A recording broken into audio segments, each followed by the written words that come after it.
engage in order to make this occasion a successful one. You know, when children gather with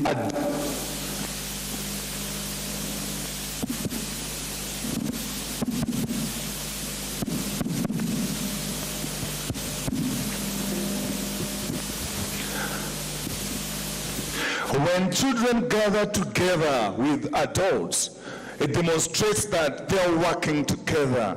And when children work together with adults, they are assured that everything is okay. They feel the protection concerns have been taken care of.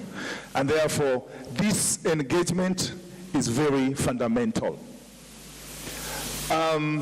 With us, we have children from different areas. We have Kabete Rehabilitation. They are here with us. We have NIC Drama Group. They are here with us. We also have Faraja from Muranga. And as we continue, then we will be seeing them in true colors and in full gear, because they are today ready to be part and parcel of this important occasion. So without further ado, I would want us to go straight to presentations by children, and I would like to call upon NIC Drama Group from Starehe. NIC Drama Group from Starehe. If you're ready, kindly come to the stage with your skit.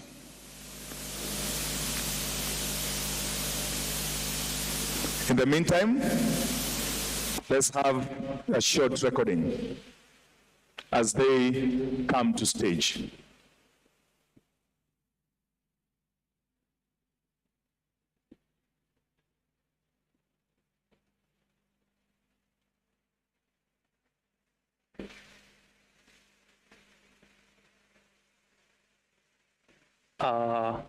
Ladies and gentlemen, good morning. This is NIC Entertainment Kenya from Mukuru, and we come to you with a drama. Today we'll be showcasing a play on the children's exploitation online.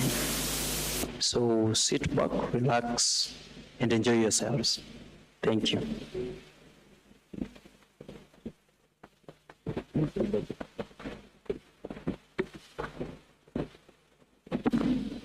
Hello, mbona kam kwetu? Mbona ukam sasa? Ni poa tu, hakuna shida. Sawa. Sasa tu nikai basi nione movie, sawa?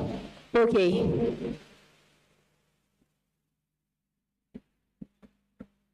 Baby. Yes, hey babe. Niaje, siku mbona umekuja saa hii? Nilikuwa napitia mahali nikasema tu nikupitie nikucheki and then ni bounce. Anyways, mama yuko niambie mbona umekam? Nimekam kukucheki, kwani sifai kukuja kukuona? Sijasema hivyo. Kwani mtu wangu nafaa nikuje wakati wote na nataka kukuona. Sawa basi niambie. Alafu pia kuna vitu ulikuwa unitumia, alafu sizazicheki mpaka saa hii kuanzia next week. Sasa unajua natumianga simu ya mamu. Na leo hajaniachia, leo ametoka kiasi. Lakini baby, wewe kila time ni excuses kila siku. Unajua mimi nitakuacha. Mbona sasa unaendelea hiyo? Juma nachoka. Wasichana ni wengi huku nje, lakini nataka nishinde nikibishana yake kila wakati. Najua. Tunge tumedate na wewe kutoka kitambo waki. Mimi nakupea last warning. Sawa basi. Si utafanya hivyo? Sawa. Ndio mimi nategea. Poa. Ukifika utazipata. Sawa. Sasa chukua simu ya mam. Huyu amechizi picha sana, hata tulio nimtumie then ni delete kwa hii simu ya madhe.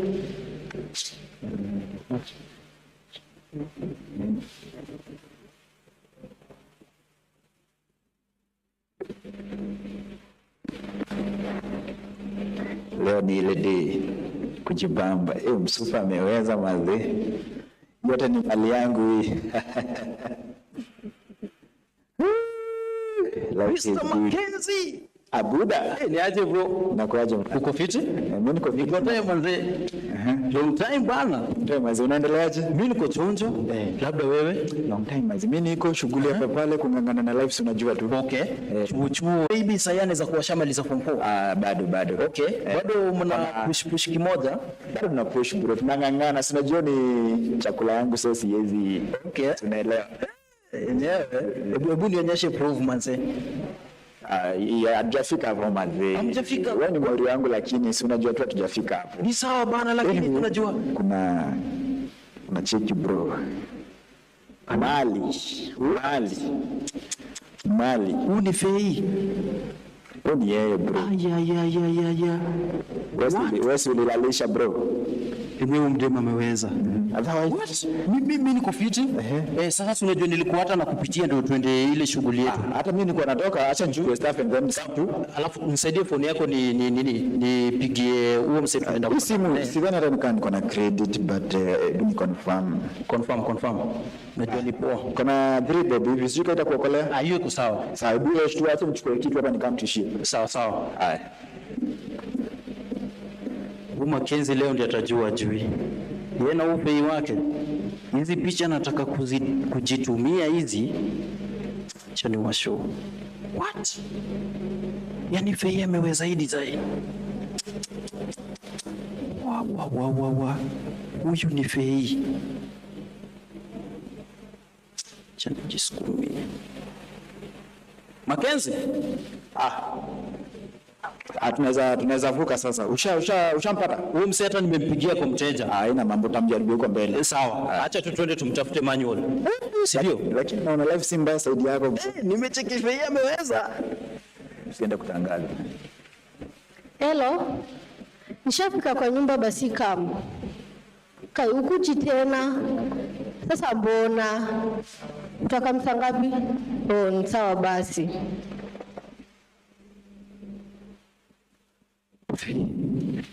Kai, unafanya nini kwetu? Mambo? Poa sana. Uko fiti? Mimi niko fiti. Mimi nimekaa tukukucheki. Nikugotee. Nijue uko aje. Mimi niko poa. Long time. Mimi niko ndio umepotea. Mimi niko pia. Shughuli tu shule. Before malize kuongea. Umekuja kufanya nini kwetu? Si nimekaa kukugotea tu kukucheki. Unajua nimekumiss manze. Fanya hivi harakisha uende juu mama narudi. Ni sawa but before mama akam. Manze Fei unajua mimi kuna venye ulikuwa umenibamba. Wallahi? Manze. Sawa. Sasa Fei unaonaje? Sasa mbona nisongea?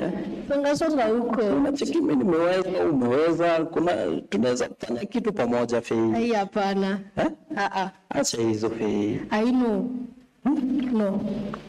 Unajua mimi na date na Makenzi na siwezi mcheza. Huwezi mcheza? Hapana. Okay, ni sawa. So niko na vitu fulani hapa. Vitu gani? Sijui kama ni zako. Hizi ni zako? Hai. Mike ngojea. Umetoa wapi hizi vitu? Connection ndio vitu gani? Umetoa wapi hizi vitu? Connection. Umetoa wapi hizi vitu? Kujuana na watu. Fanya hivi haki. Unajua hizi vitu nilikuwa nimetumia chali yangu na sijui nafanya nini nazo. So delete tu haki. Ni chali yako peke yake ulikuwa umetumia?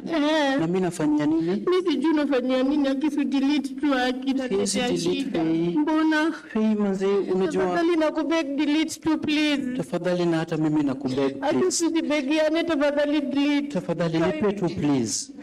Tafadhali hapana, no I can't. Uwezi Fei? Hapana. Sawa. Itabidi akiona delete tu hizi vitu zitaniletea shida haki. Itabidi tu mimi sasa nimezipost. Hapana usipost. Watu wazione huko. Hapana chana mkubwa kama wewe una adabu. Hizi ni hizo unatumia wanaume. Mama ukiona hizi vitu ataniletea shida haki. Si ulikuwa unataka kujiexpose? Nilikuwa natumia chali yangu. Acha nikusaidie kujiexpose to the world. Watu wakujue huko nje. No, don't do that. Wataki wazungu wakujue? Mimi sitaki wazungu, nataka tu chali yangu. Cheki. Wewe fikiria kuhusu hiyo story alafu utanishow. Wewe fikiria utaniambia. Ni vitu gani haki?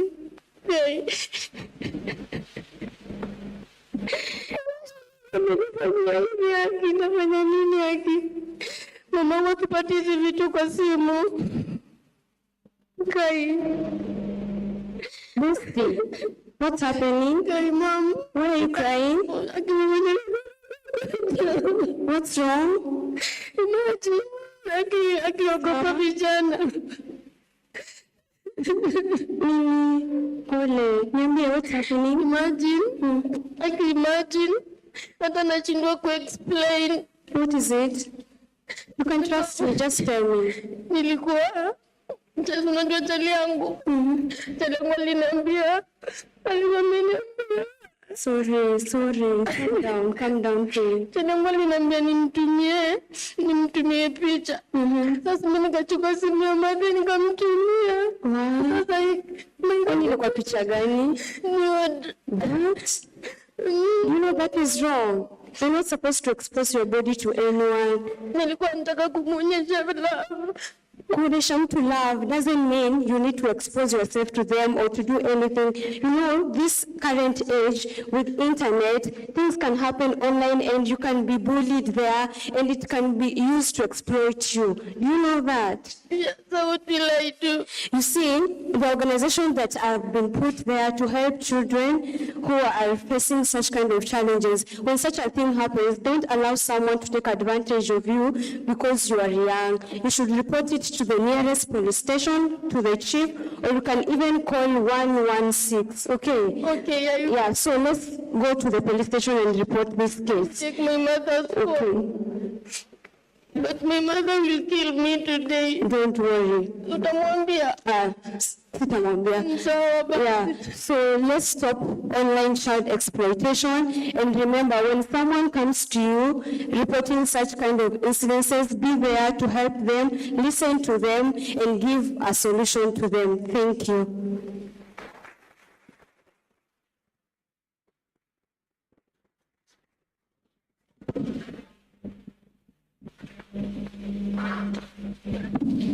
Well, thank you so much, NIC Group.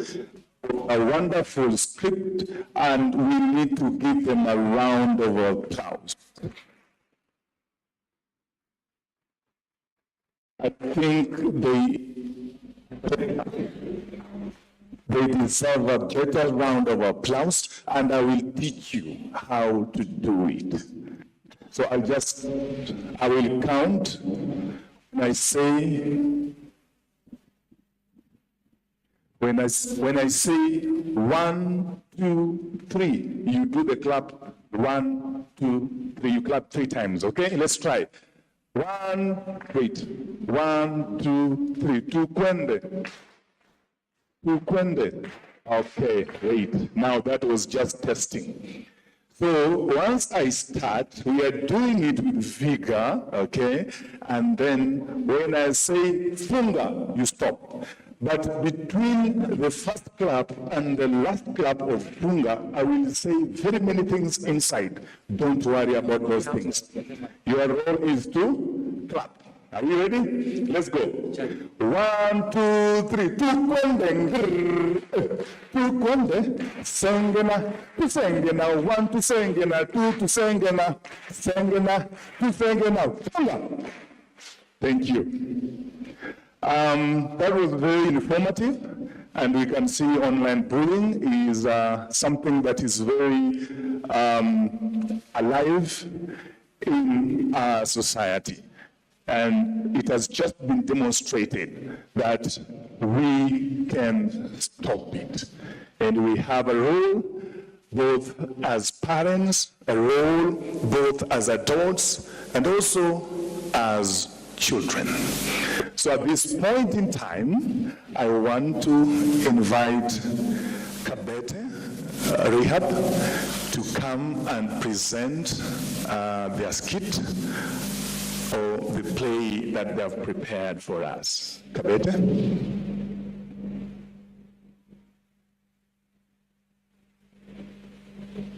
Let's give him a round of applause. Thank you. Ladies and gentlemen, good morning. My name is Eddie Mwenda from Kabete Rehabilitation School. I have a poem entitled Boy Child. There is an outcry of a boy child, a boy who is forgotten.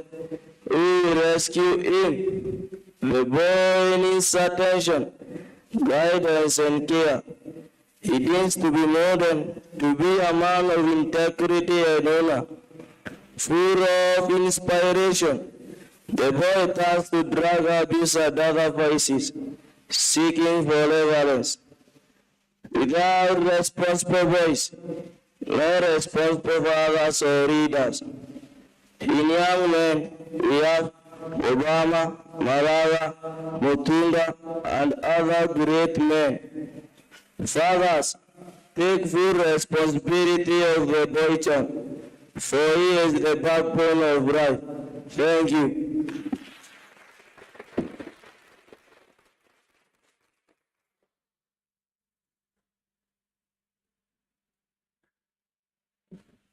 Wow, that was a powerful poem. It reminds me when I was a small boy, when I used to recite like you. But then let's also give him a round of applause. You remember? 1, 2, 3. Tukwende. Tukwende. Sengena. Tusengena. 1 to sengena. 2 to sengena. Sengena. Tusengena. Funga. Thank you so much. We are really learning a lot from what is coming from our children. You know, today is a big day. And any big day where children are gathered, we also must behave like children. Don't you think so? Because when we behave like them, they feel like we are for them. So as we continue with these wonderful presentations, we want to just have some recorded script for us to continue seeing what is in for our children and for this day.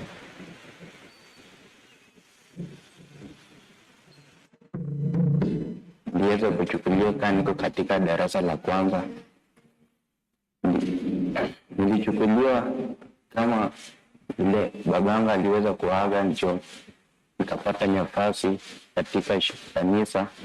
Barua ilikuja kwa kanisa inaandikisha watoto ambao ni mayatima. Sasa mamangu mzazi akaweza kunichukua na kunipeleka kwa kanisa ili niweze kuandikishwa.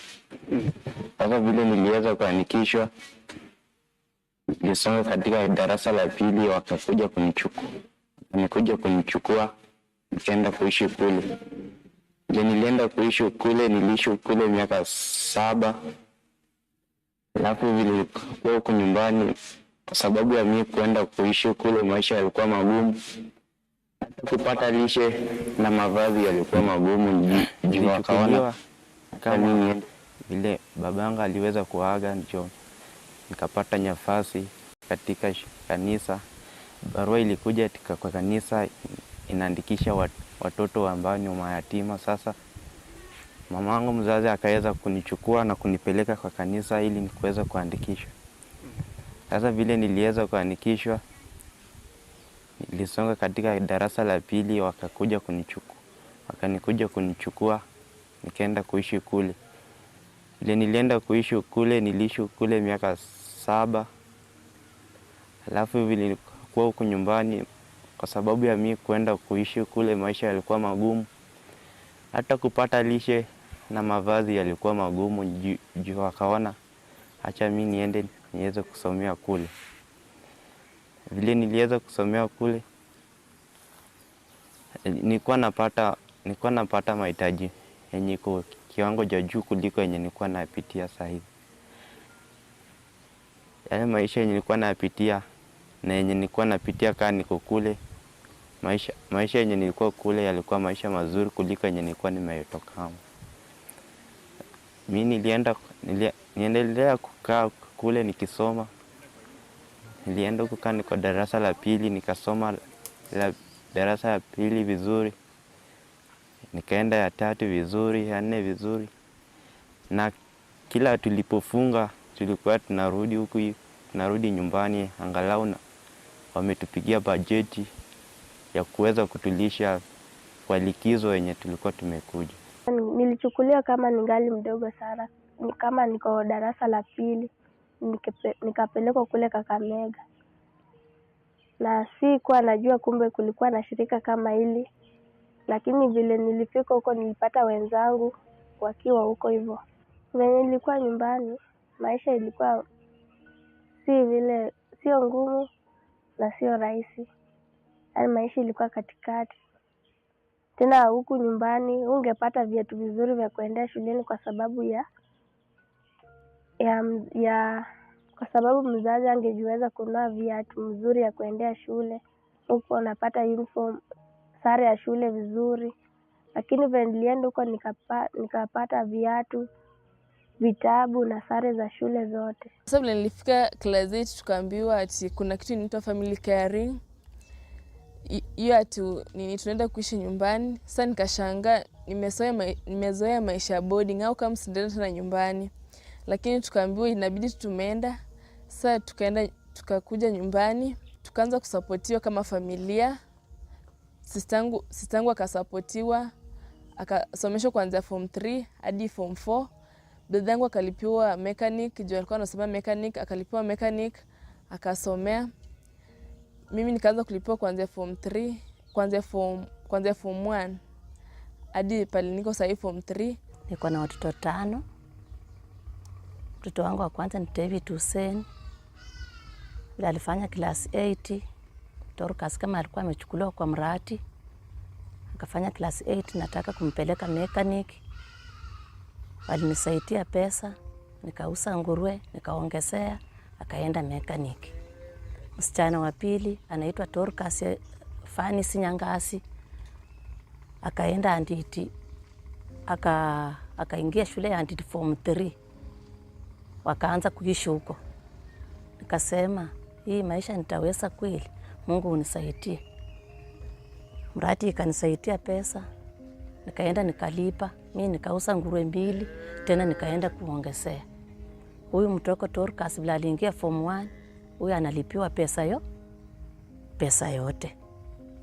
Hapa niko na mradi wangu wa nguruwe. Vile corona imefika, nikatumia shilingi 3,800, nikatenga shilingi yangu 1,500, nikanunua nguruwe moja kupitia kwa mafunzo ya mwalimu Alfred. Hiyo nguruwe nikalisha ikaanza kusa. Our children, and I know they are eager to come and continue giving us wonderful messages on matters that affect their lives. And indeed, when we say that children must be taken as very serious people in terms of matters that affect them, they're just not mere recipients of services. They are active participants in all the decisions that concern them. So I want to call upon Faraja from Muranga ili waje hapa mbele na waweze kututumbuiza. They have a very strong message, and I can imagine, like I said, when I used to be small, ikiwa mdogo, the poem bit was very, very intimate for me. So allow me to invite Faraja. Karibuni sana.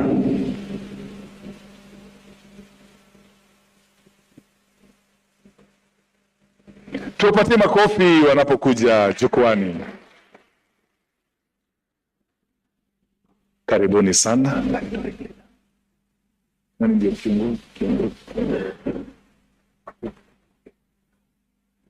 Hata wananiambia they don't need a microphone, so you can imagine. Karibuni.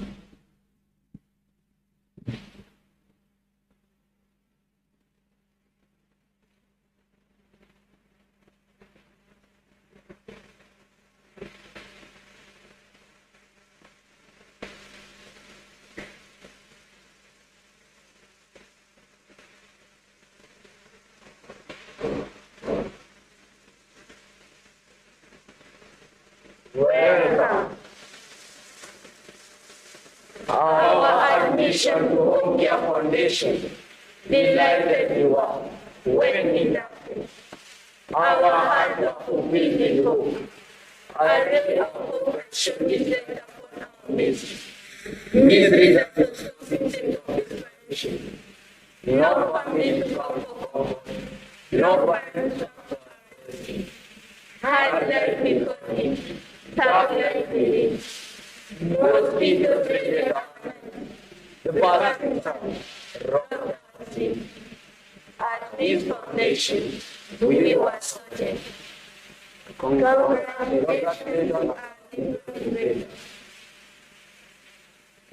Our day of education was bright. Civilization came our way. We decided reasoning we could be to be. Slowly back the community and family. Through the government, integration was easy. Cash was also integrated. They were all aid and funds. Now, family are eating together. Family the information began. Thank you to our people for liberating our misfortune. To the families who are intervened, greater family, who they in their family, in comfort in their lives, who live in with it, better in what they are in with family by the we thank the government for being what to their citizens.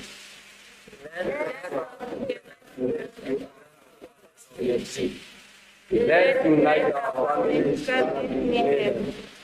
Dad, Mom, live well in their intentions. We, as the liberated mind, visit to our community. Aparata Foundation Production. We are done. Gratitude.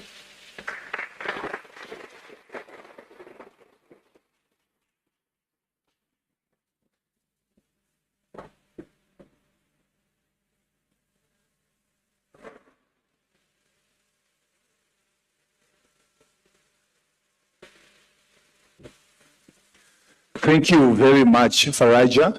It must have really taken an effort to go through the skit and master it and deliver that message. And indeed, it is a powerful message. So again, as usual, remember our clap. So we are going to clap for them. And I want you to do it with a lot of enthusiasm. Sawa sawa. All right, are you ready? Twende kazi. 1, 2, 3, tukwende, tukwende, sengena, tukwende, sengena, tusengena, 1, tusengena, 2, tusengena, funga. All right, great. I think we're getting more entertained here. And with those beautiful messages that are being passed across. An announcement. Our washrooms are situated on the left. So mkiteremuka on the left, mkono wa kushoto, then mtachukua downstairs. The washrooms are just straight ahead. So in case umepotea, you can really ask pale reception, and then we will be directed. We were watching some beautiful documentary, and we want to continue watching as we wait for the next set of. Yes, the systems and mechanisms for providing service to children who are separated with their families and those who are at risk of separation from their families. So basically, care has to do with promoting family and community care for children instead of having children in institutions or residential care which is not a family-based care. Throughout the world, now the trend is moving away from institutionalization of children. Researchers have shown that children who are brought up in institutions take long to develop mentally and intellectually. So we are moving back to community rehabilitation of children as opposed to institutionalization. The available statistics regarding formal care for children, especially in residential institutions, is roughly about 50,000, 49,000 to 50,000. However, we have not carried out any recent survey or any recent census. At the advent of the corona in 2019, there was a government advisory that had advised that children who are in institutions be taken to alternative family care options in order to decongest those institutions. In the reports we received, there were about 19,000 children who were integrated with alternative and family care option systems. However, we know that a good number of them again have come back. But currently, we are carrying out a mapping exercise to establish the accurate figure. The National Care Reform Strategy, it's a process that began 2 years ago, and this has been brought about because of the need to ensure that children grow in families. It was a very consultative process that was done between in collaboration with the non-state actors and the state, and why the care reforms. The care reforms, it has come up because of the need to ensure that children are not separated from their families, children are not living in the institutions of care, children are not living in the streets, but children are growing in a family environment. This is because when children grow outside the family, maybe they are growing within the institutions of care, they are impacted negatively in terms of their development. When these kids were reintegrated back to their homes, of course, which we did in phases, we have this staff visiting with them in those homes, following up their one performance, they're following up their discipline, and following up how they're coping up. Because again, after just you've taken a child back home, adapting the environment, which is very new, is not very easy. So the social workers, the education department, and the agriculture department, and other officers that we work closely with them here, all of us collectively were involved in visiting with them at home, finding out how the family is faring on, how the children are faring on, and how they are faring on in terms of like livelihoods and things of such a kind. So it's not just like we've dumped them there. We are following up each and every day. For the time that I have worked here, for the 9 years, I've seen children come and go, joining their families, and I can honestly say what children always yearn for is to be home with their families.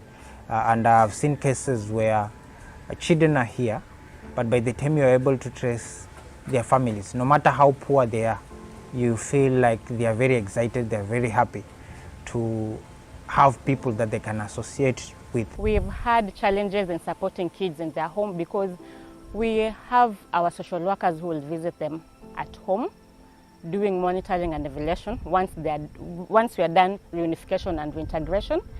So their transport, then supporting the kids while at home is more expensive because if you reunify a child to their homes, you wouldn't want to discriminate the other siblings or the cousins.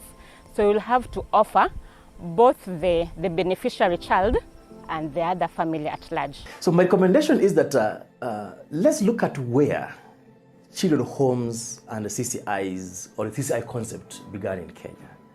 In my view, and as I've done my little research, is that the children's homes in Kenya was not and it's not an African concept. When we talk about children's homes in Kenya, and in fact, our African value is that, for example, if my brother dies, God forbid, I come in as the uncle, or we have aunties, or we have got some person in the family who who will take care of these children at some point. So these kids will come to my place and they need my support. Now, in fact, the name uncle is not also an African thing. For us, my brother, my kids call my brother dad. That's what it is. And that is what was making us to be together as a family and bringing in the concept of a community. That is what it is. But then now, because of responding to an issue or responding to the AIDS and HIV pandemic at some point, sometimes back, when we had so many people dying and leaving children and leaving families and attended to, that's now whereas at least some people somewhere thought that now we can solve this problem by bringing up children homes, and now children are streaming into CCIs. But then look at it again from this perspective, that what are we doing to our own policy, to our own value? We now made people to think that when your brother dies or when you have somebody who is in need, then the best solution of this thing is a CCI, which I don't think is the best. So in my view, one of the things we are supposed to do is that we need to very clearly go back to our African values. Let us just go back to where we were and take in our children to be our children. Take in our family members to be family members and just stay with them whenever they have a challenge. They need us. Every child needs a sense of belonging. Every child needs acceptance, identity, and love. And the National Care Reform Strategy will accord children this. This is because we are shifting from separating children from the families into raising them within the community, within their families. And so it is important I put this message across to all stakeholders, to donors, to supporters, to practitioners in the field, that it is important to ensure that we protect the right of every child to grow in a family. And we can do it in different ways. Implementing care reforms in Kenya is a goal within reach. And so I'm calling all of you to be part of this process of implementing National Care Reform Strategy. It's a goal within reach, and it is possible, and it is doable.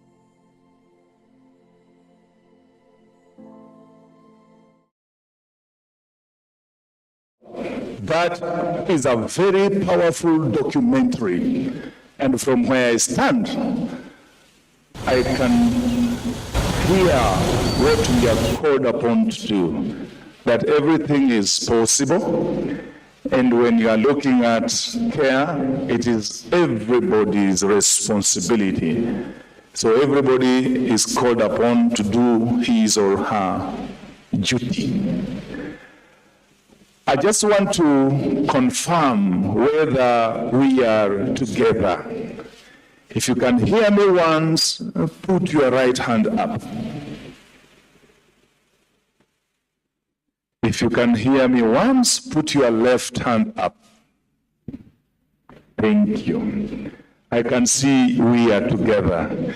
And we have been asked to participate.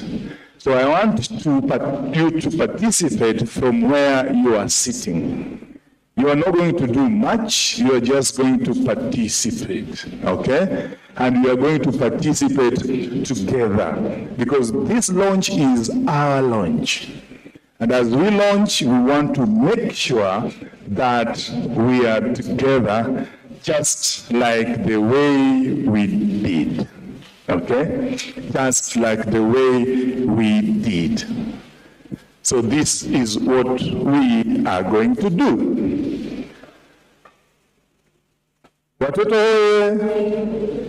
Watoto wa wazazi wazazi a stakeholders stakeholders are good. So finally, this is how we will do it. Mtarudia after mimi. Can you say mtu mmoja? Very good. Mtu mmoja. Kwenda. Combine. Pole pole tukiwa pamoja. Mtu mmoja kwenda. Pamoja tena. Mtu mmoja kwenda. Kwenda kulima shamba. So let us combine. Mtu mmoja kwenda. Kwenda kulima shamba. Good. You see, this mtu mmoja alikuwa pia na mbwa wake. So tutasema mtu mmoja kwenda kulima shamba. Mtu mmoja na mbwa wake kwenda kulima shamba. Haya, turudie.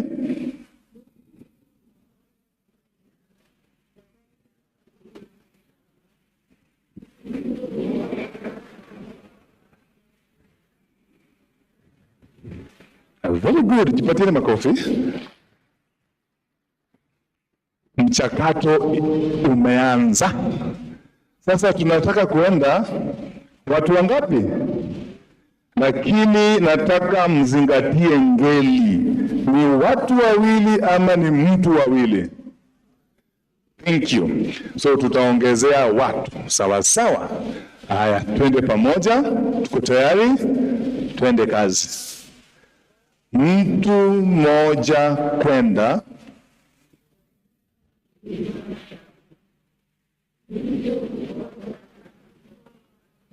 No.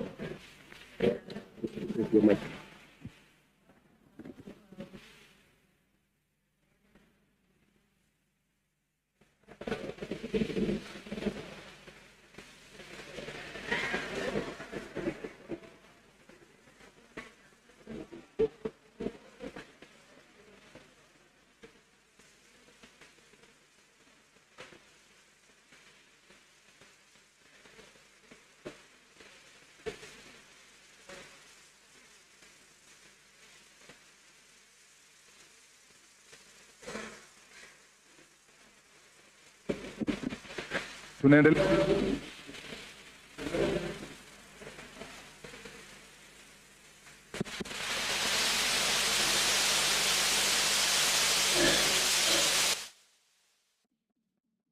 Tunaendelea vizuri?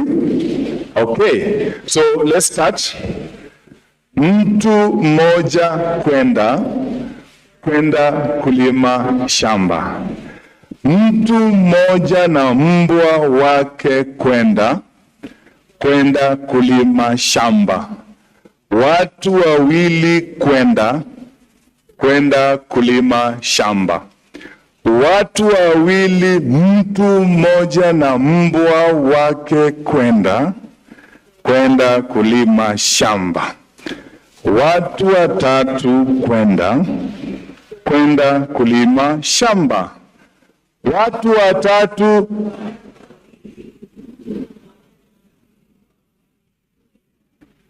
kwenda kulima shamba. Watu wanne kwenda kulima shamba. Haraka haraka. Watu wanne, watu watatu.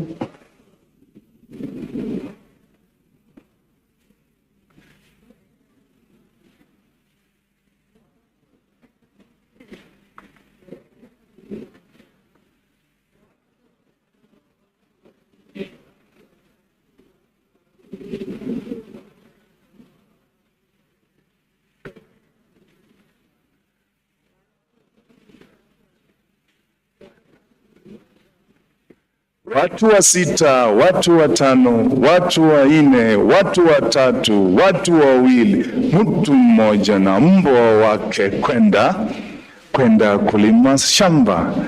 Watu wa saba kwenda kulima shamba.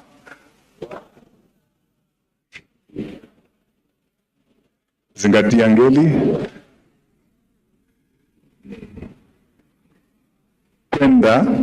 Kwenda kulima shamba.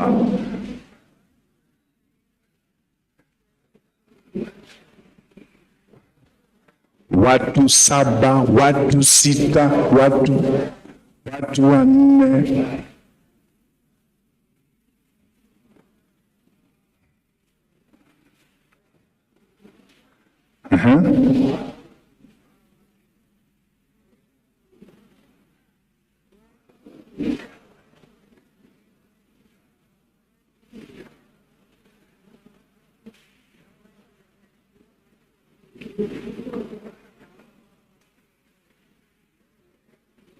Ya mwisho?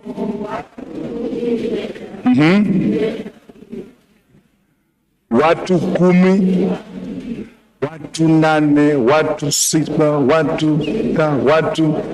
watu.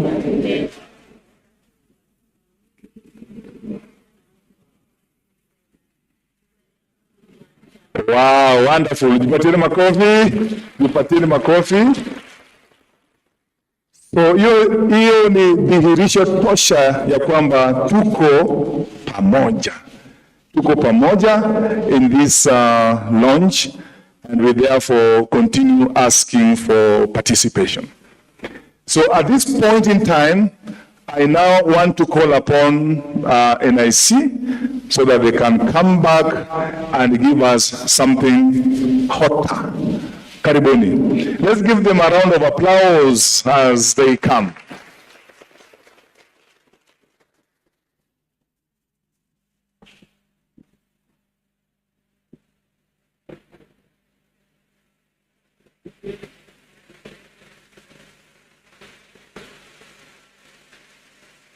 Karibuni. Thank you. Good morning once again. Yeah, we want to do another skit on the same theme about child exploitation, but this time we are doing it in a different way, where someone is sent a link to apply for a scholarship. Then they go to the offices and they find out that it's a scam, and these people just want to take advantage of young people who are desperate, either for applications for scholarships or for jobs. Thank you.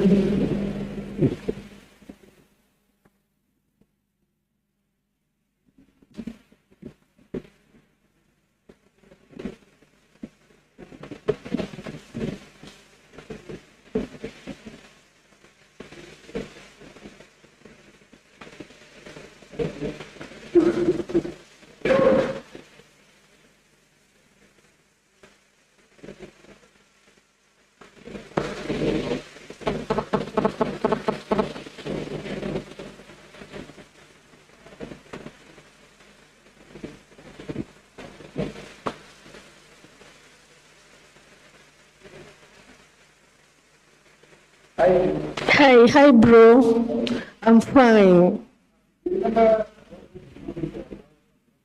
Yeah.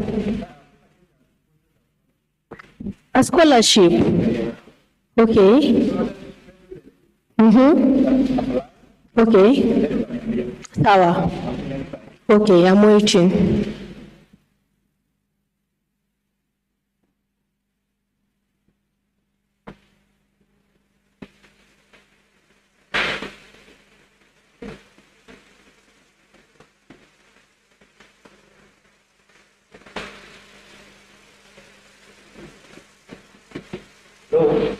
Yes, hello. Yes, you're speaking to Faithless Mail. Okay. Yeah.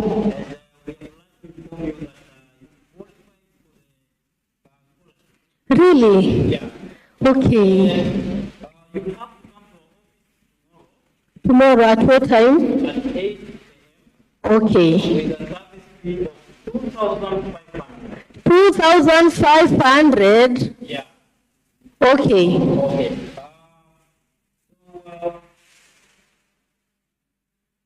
Come to our office tomorrow. Okay, I will come.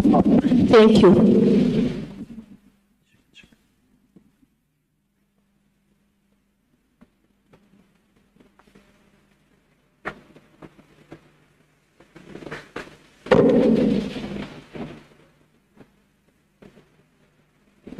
Hi, excuse me, sir.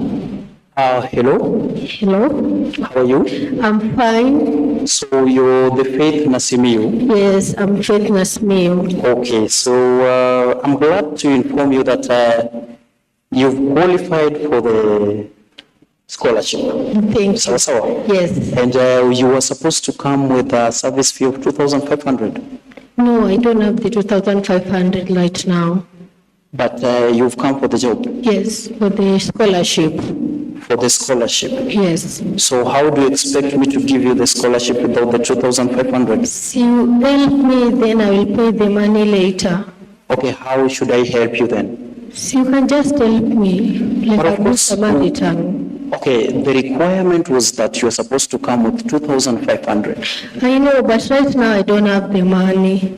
Okay, but now you see, that will be so hard for me to talk with my colleagues in order for you to be given the chance. You know, there are so many people out there who wants the same. Please, just to do something. Something like what? Anything. That will be so hard. Okay, let me try and think about it. But that's so hard. I mean, how will I help you? Please, just help me. I need to go to school. You need to go to school? Yeah. Yeah, you know, such opportunities are rare. And I would also love for you to go to school. Sounds how? Yes. Yeah, so I think, do you have anything to offer? See, no, I don't have anything to offer. No, you have, you know, you're a lady, you're a woman, a pretty lady. Of course, you must have something in exchange for that. What do you mean? I mean, you can use your beauty. No. No. I will think about it. And I will come tomorrow. No, wait. Before you think about it, you know, there are so many people out there who want the chance. I know, but I can't do that. I can't do what you want me to do. Okay, then I think in that case, you'll just lose the opportunity. I'll just have to give it to someone else who is willing to cooperate. Let me think about it, then I come to Think about what? Okay, go think about it. Okay. But if you take much time, you'll just come tomorrow, find that the opportunity has been given to someone else. Okay. See you tomorrow. Okay, see you. Allah, look at this woman. I think vitu zinapatikana tu rahisi.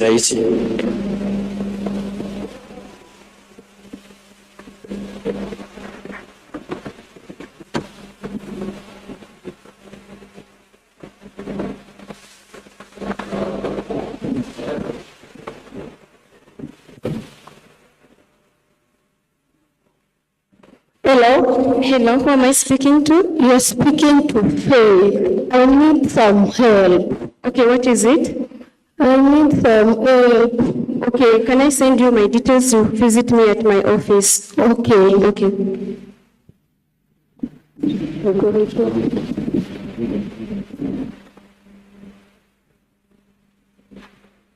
Welcome, Faith. Hello. I'm Faith. Okay, what's the problem? I need some help. You see, yesterday my brother alinitumia link ya kuapply scholarship. So when I applied for the scholarship, the guy called me to his office. Then he told me to give him 2,500. Yes. Na sikuwa na hiyo pesa. That I do some. What I can tell you as a young lady, so many of these cases have been reported to our offices where we have these people who send their links pretending that they're giving people scholarships or they're giving them jobs, then only to realize later that it's a scam. So thank you for taking that action to come and report instead of doing whatever he asked you to do. So as the organization, we will take responsibility and make sure that that organization is put behind bars, okay? Okay. So let's go and report to the police. Okay.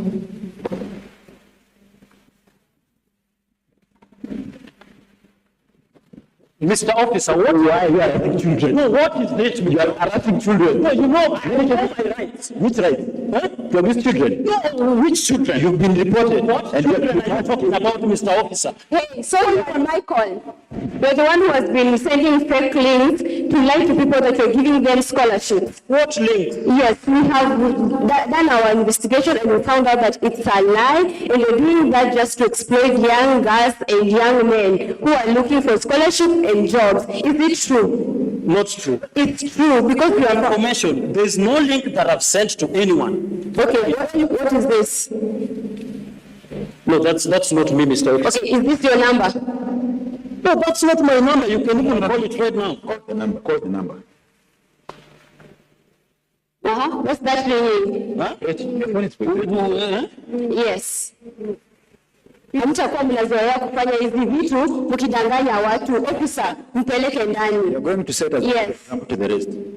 Wewe utakuwa funzo kwa wengine ambao wanafanya tabia kama hizi.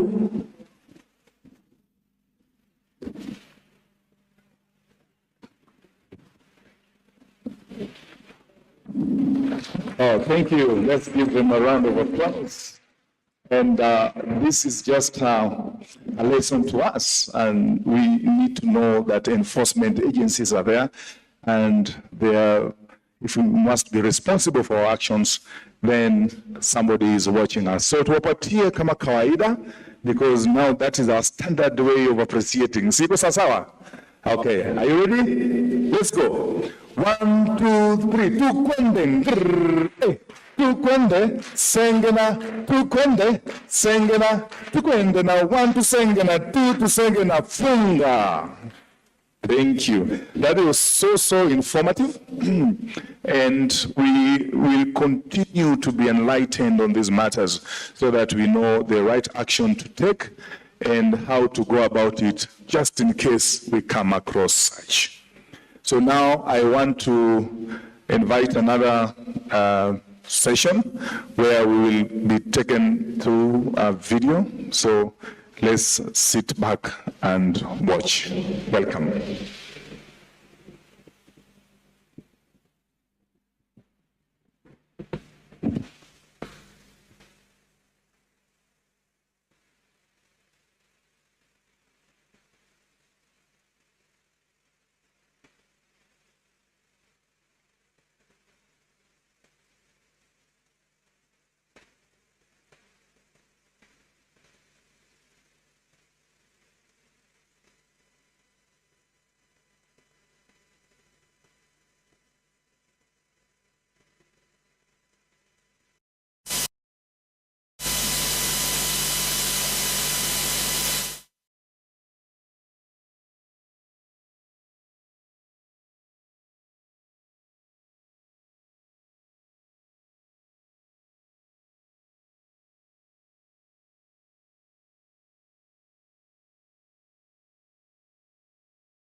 We have something from Faraja, and they have a very beautiful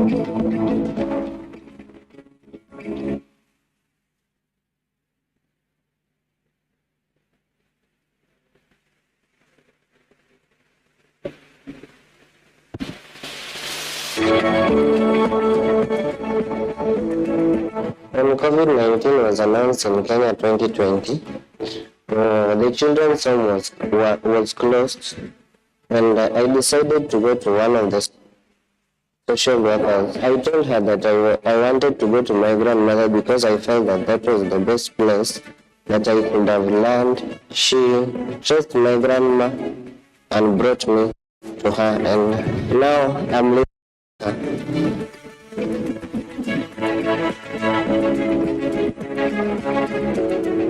To help us monitor these children back in the villages, in the homes, we identified protection volunteers who work within the villages to help monitor these children in those households. The Fabian's family have been giving them psychosocial support and linkages and the referrals to the support systems that are trying to address the issues, the needs that they have in each and every day, so that may strengthen a secure attachment when the Fabian is at home. One of the support that we've given is to support their households with some cash transfers, especially during COVID. Many families were economically affected during COVID. So UNICEF has been given a stipend of 2,000 shillings per month to those households that received these children. Agora kamano niko mia pesa kabila miyo gimaonge otka gina miyo akonyegi amiyo pesa wadhi ng'iyo kode koro ng'iyo gimaonge odwaka omiyo bas kobiro mwadak kode maber kabisa ohera tahere onge gima osechwanyago ohera kabisa makata kalewni olil.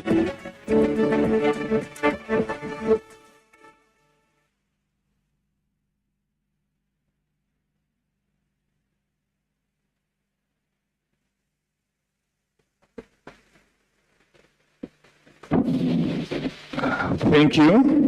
That short documentary is showing us how we appreciate the services that are offered to children, especially psychosocial support and cash transfer. And you can see the role that is also played by key players, including community health workers and child protection volunteers cannot be underestimated. They are very key, and they are helping us to undertake this work because it calls for everybody to assist in one way or another, and every role is distinct. So at this point in time, allow me to invite Faraja once more. They have a very beautiful song so that they can be able to pass the key message. Faraja, karibu.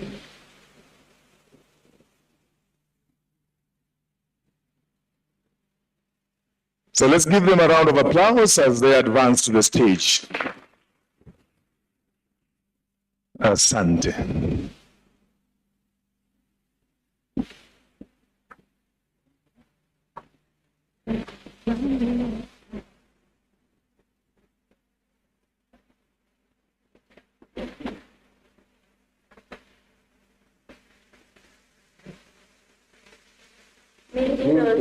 Africa, now we are Africa. Mimi mtoto wa Afrika, naombea Afrika. Mtoto wa Afrika, naombea Afrika.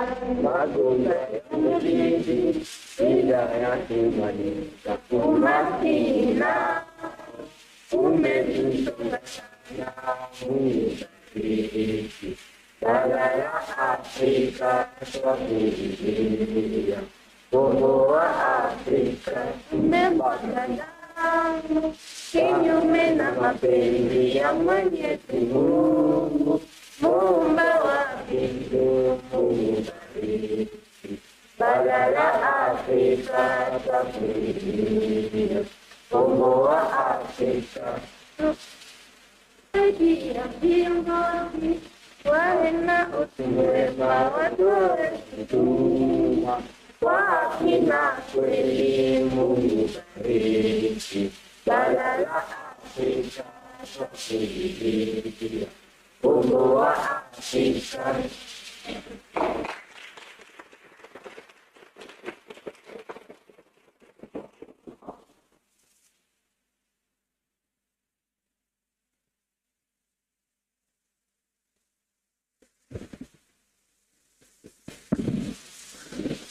The song is Mtoto wa Africa, and they have sent us a very strong message. So let's give them a round of applause. Kama ile ya kawaida. You remember our round of applause? Aha, mko tayari? 1, 2, 3, tukwende ngrrr, tukwende ngrrr, sengena, sengena, tusengena 1, tusengena 2, tusengena funga. You know, when they say mtoto wa Kiafrika, you see, an African child is a unique child.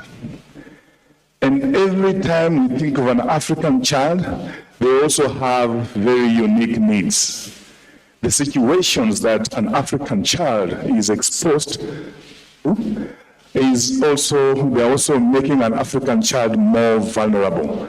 So we must come up with more measures, extra measures, to just make sure that they are well protected at all times, that everything that we do must be in the best interest of the child, that the actions that we take as organizations, actions that we take as stakeholders, must therefore help this child realize their full potential. So at this point in time, there's another short video for us that is going to tell us more about the issues that children continue to grapple with.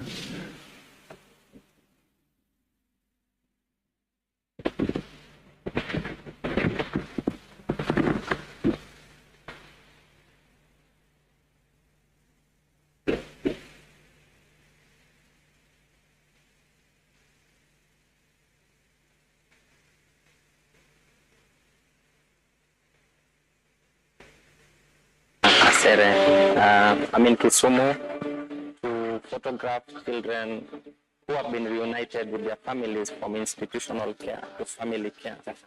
And this is a matter that I care about personally and I advocate for because I was once in an institution and later on I reunited with my family but at an older age. We ran away from home because of one, there was neglect, then there was abuse. Because also see as that is one.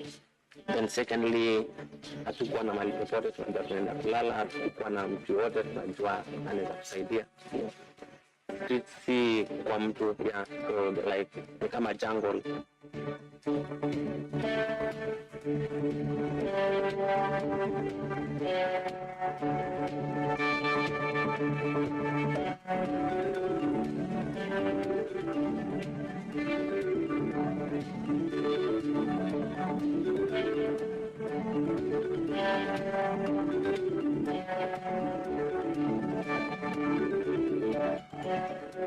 Yani vile nienda kwa nyanyangu kupeleka do, nimechukua simu ya nyanyangu, na sikujua ni nani.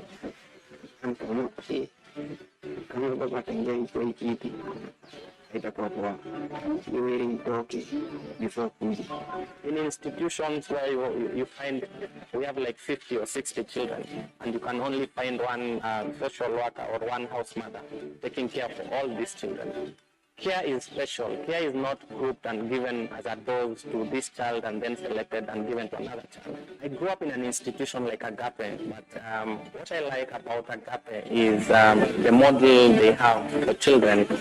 In that this is just a temporary shelter for children who are rescued from the streets. And as much as the children are here, Agape is working hard to try and reunite these children with their families. In fact, Matt was in an adolescent stage, so we didn't realize.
I'm in Kisumu to photograph children who have been reunited with their families from institutional care to family care.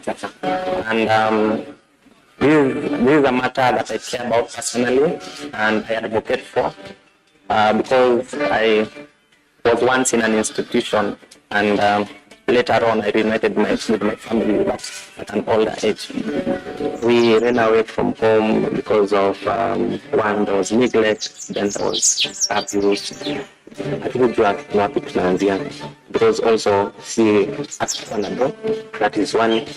Then secondly, hatukuwa na mahali popote tunaenda kulala, hatukuwa na mtu yote tunajua anaweza kusaidia. Si kwa mtu ya, so like ni kama jungle.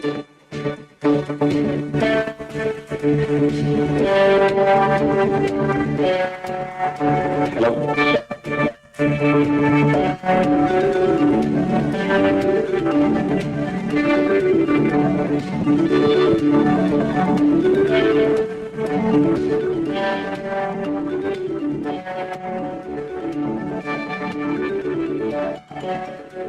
Yaani vile nienda kwa nyanyangu kupeleka do, nimechukua simu ya nyanyangu, na sikujua ni ya nyanyangu. Kama kama baba ataingia kwa hii kiti, itakuwa poa. Iwe itoke before kuja. In institutions where you find we have like 50 or 60 children and you can only find one social worker or one house mother taking care for all these children. Care is special. Care is not grouped and given as a dose to this child and then selected and given to another child. I grew up in an institution like Agape, but what I like about Agape is the model they have for children. In that this is just a temporary shelter for children who are rescued from the streets. And as much as the children are here, Agape is working hard to try and reunite these children with their families. In fact, Matt was in an adolescent stage, so we didn't realize it when he was still young. We never knew, so nowadays we just talk to him, and he's been changed. He's a good boy now. He can do anything. We are not worried even when we're not around.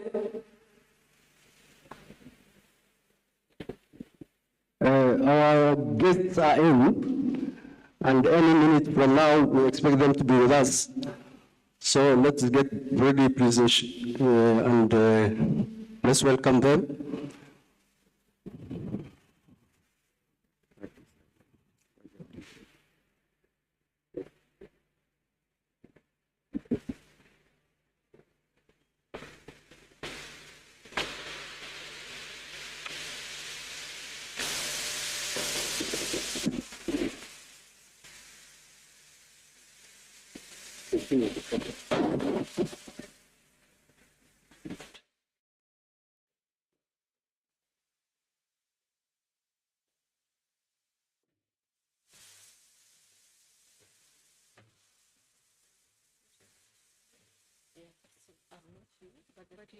Kids on, yeah, naturally, yes, but here.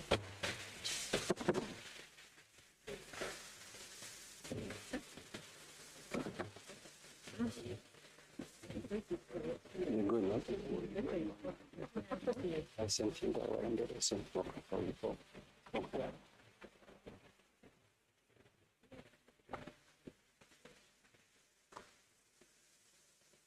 Please continue with your program. Hello. Continue with this.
tunaanza program immediately. Tunaanza na nini? Angalia program. Nilisoma katika darasa pili, wakanikuja kunichukua nikaenda kuishi kule. Nilienda kuishi kule, niliishi kule miaka 7. Alafu vile huko nyumbani. Our chief guest, Most Reverend Dr. Jackson Onisapit, our host and our CS, PS, NCJ Special Task Force Chair, Lady Justice, who is joining us online, UNICEF Country Rep, Madam Anita Zaman, CRS Country Rep, Madam Rebecca Halam, USAID Director of Health, Population and Nutrition, Madam O'Brien, SIDA Representative, Anika, other representatives from partners and development partners, NCCS directors, officers from the State Department, other officers from government, both national and county governments. I now wish to request that we all arise for the national anthem.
I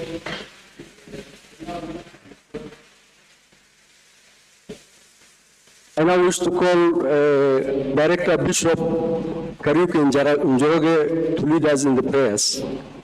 Welcome, Director.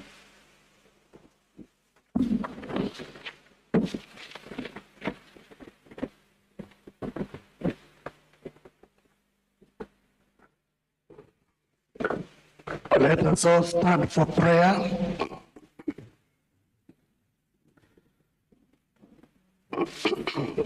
Almighty and ever-living God, we approach your throne of grace this day with humility, praise, and thanksgiving.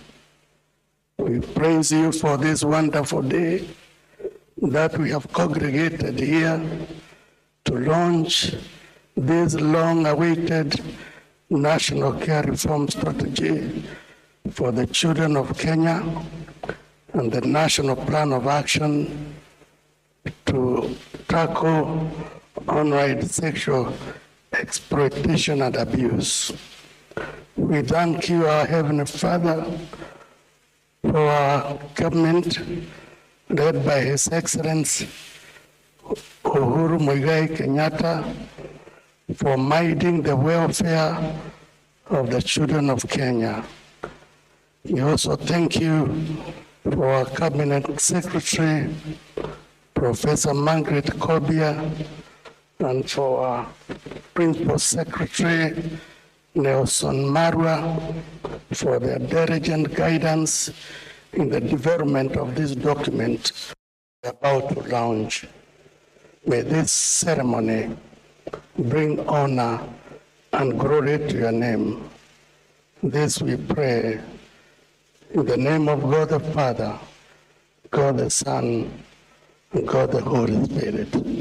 Amen. May we take our seats, please?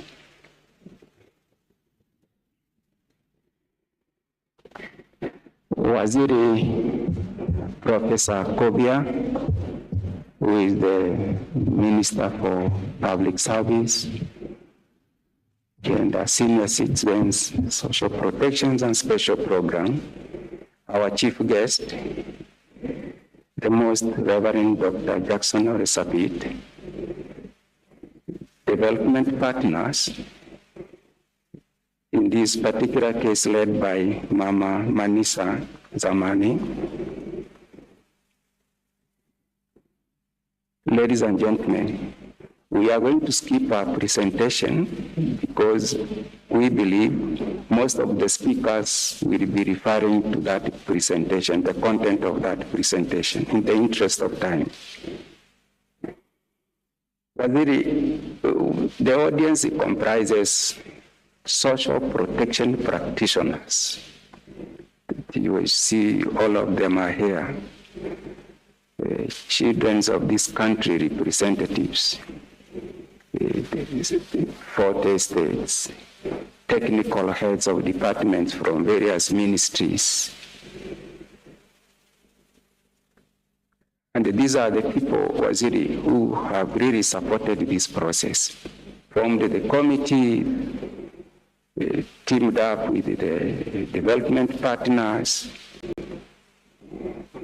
I'm sure when Manisa will be speaking, she will be referring to those development partners that support UNICEF.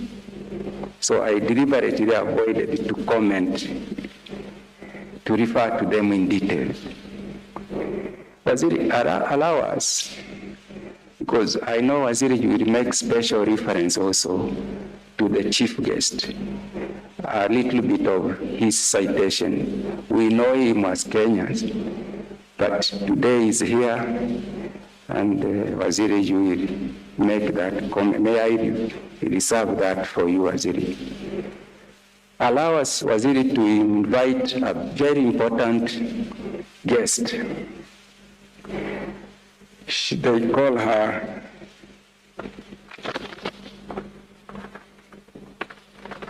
this is Madam Agnes Mwenda, is the chairperson, governor of Kenya Children Assemblies in Nairobi County.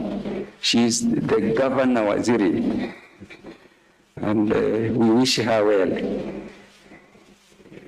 Agnes, karibu uongee na wenzako. Unaongea na wale wenzako wote Kenya nzima, wale watoto wa Kenya wanakuangalia kwa TV saa hizi, na wale watoto duniani nzima. Sasa wewe ndiye mkubwa wao. Karibu sana.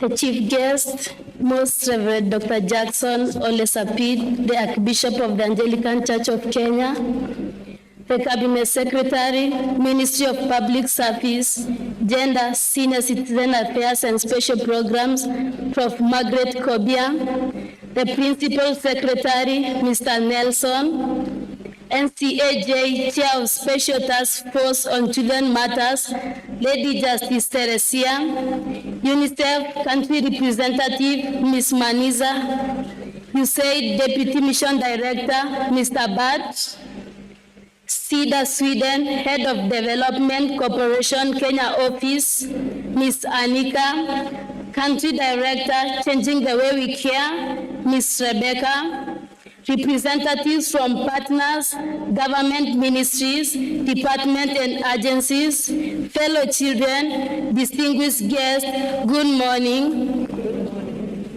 My name is Agnes Mwendwa, the chairperson of the Kenya Children Assembly in Nairobi City County. I sat down and took time to figure out the problems and challenges that are affecting us as children. I understand that we face various challenges, but today I will particularly speak on child online exploitation and abuse. Basically, child online abuse is the use of various social media platforms to infringe and manipulate children's mental, emotional, and psychological health.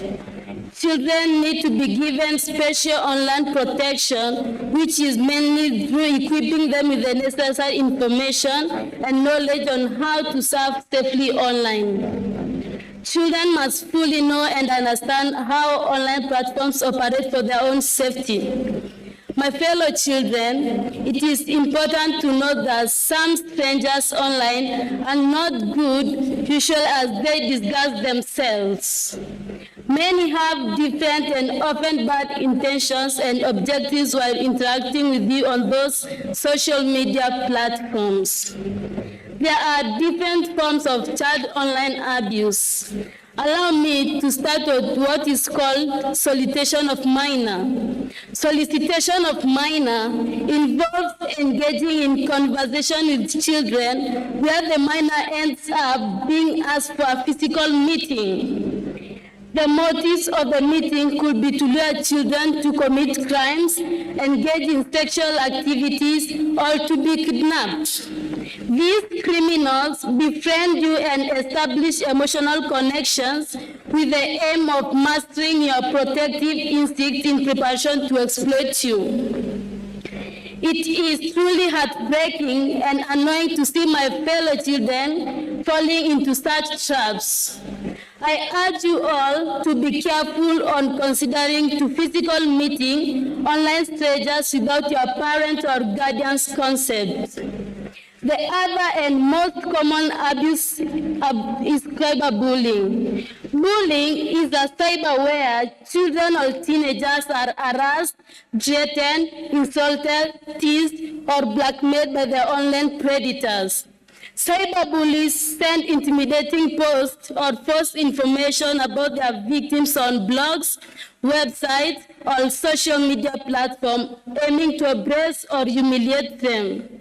Research shows that 80% of affected children and teenagers rarely tell their guardians about such experiences, and they also do not capitalize on the online protective and communication technologies to prevent future incidents. You never have to take any blame or stress yourself with anything said against you by such people. Some people do that out of unhappiness and full of frustration from their own lives. We should not be drawn into your hands. We should instead discharge and delete such messages. You can easily block and report any harmful information or threats respective to the community guidelines of the various social media platforms. Such cyberbullies can be legally prosecuted by the law. Lastly, I would like to touch on online grooming. You may ask yourself, what is online grooming? So, this is a form of online crime where strangers build emotional bonds with the children to gain their trust for the purpose of sexual exploitation. The perpetrators can induce you to their traps through interests such as money and gifts to get your attention and affection. As a child, know how to relate to people and how to maintain the standards and boundaries that one should cross.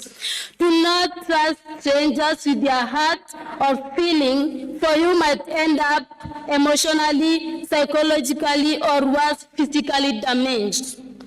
Coming to the end of my words, I'll conclude by saying this.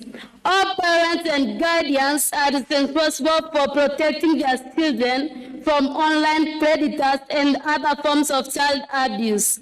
The Children's Act number 8 of 2001, Part 2, Section 15, clearly states that a child shall be protected from all sexual activities, and anyone found engaging in any of the above shall be imprisoned for a term not less than 12 months. As children, let us fight for the protection of our rights and defend our freedoms. The future of every child matters in solidarity. As I continue to serve you, let's always stand for what is right. Thank you for your time. Spread the message, educate the society, enlighten your parents and guardians, and pray for a better future for every child in Kenya and by far this world. The God Almighty bless you all and keep you safe. Thank you.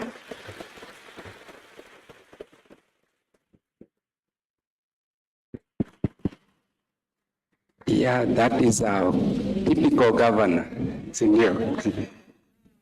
Asante sana, makofi jameni.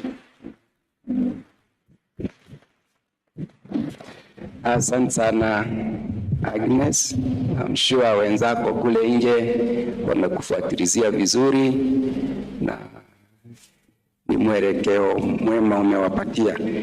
We would like to ask our chief guest to allow us to allow the Catholic Relief Services to play a critical role in this country.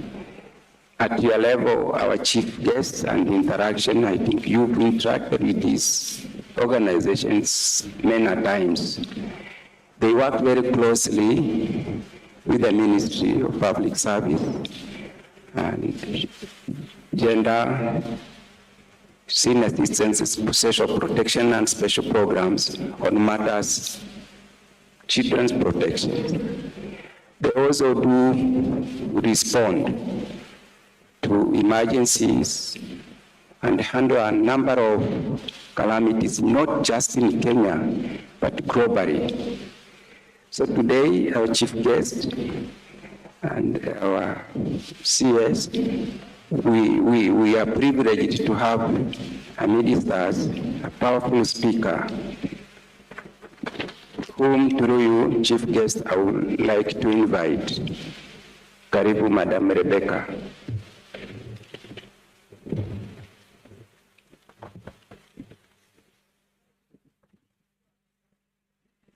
His Grace, Most Reverend Dr. Jackson, Archbishop of the Anglican Church of Kenya, Cabinet Secretary, Professor Margaret Kobia, Principal Secretary, State Department for Social Protection, Mr. Nelson Mawa Sospita, Lady Justice Teresia Matheka, Chair of Special Task Force on Children's Matters, Ms. Maniza Zaman, UNICEF Country Representative, Ms. Heidi Obra, USA Deputy Director, Health Population and Nutrition Office, Ms. Annika Ottersted, CEDA, Sweden, Embassy of Sweden, Ms. Beatrice Muemia, Child Fund, Agnes Mwenda, Governor of the Kenya Children's Assemblies, Nairobi County.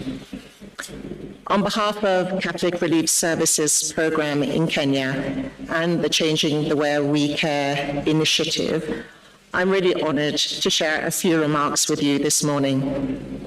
CRS has been operating in Kenya since 1965, and our approach to delivering outcomes at scale has been and continues to be facilitative, with a focus on partnerships, capacity building, and with a strong commitment to local leadership. We work through local implementing partners and collaborate closely with the Government of Kenya stakeholders. Our portfolio's current and recent programs illustrates our commitment to fostering subsidiarity through capacity strengthening initiatives. We work in several counties in Kenya, and our programming areas include agriculture and livelihoods, health, water and sanitation, peace building, and social services for children and families, where our work with the Government of Kenya on care reform is anchored. And our care reform initiative is very closely aligned with CRS's agency-wide Vision 2030 strategy, with the goal areas of focus that aims at ensuring children reach their full potential in safe and nurturing families and empowering youth to thrive.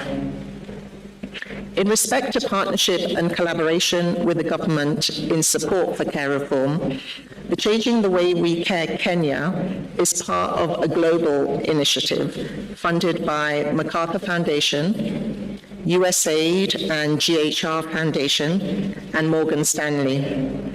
The initiative seeks to facilitate a shift from keeping vulnerable children in residential care to having children grow within families and community-based care. Changing the Way We Care partners with NCCS and DCS at the national level, and in the 4 Changing the Way We Care demonstration counties of Kilifi, Kisumu, Nyamira, and Siaya. Changing the Way We Care currently works with and supports 104 caseworkers and case managers drawn from CCIs and local partners. And the initiative has successfully reintegrated 859 children into 605 families over the past 3 years. During that same period of time, the initiative supported 16,674 children at risk of separation into 4,509 families. We continue to work with the Government of Kenya and partners on innovative ways to ensure alternative family care systems, such as the Kafala model, and to seek ways of strengthening families of children with disabilities. CRS has worked closely with the Director of Children's Services, Director of Social Development, National Council of Persons with Disability, and National Council of Children's Services to advance the National Care Reform Strategy, which today is being launched among other care reform-related documents. please let me take this opportunity to also recognize the important and strategic partnership between CRS and Changing the Way We Care initiative and the State Department for Social Protection, Senior Citizens Affairs, and Special Programs, and with the NCCS, a strong partnership that we recently formalized through a signed MOU.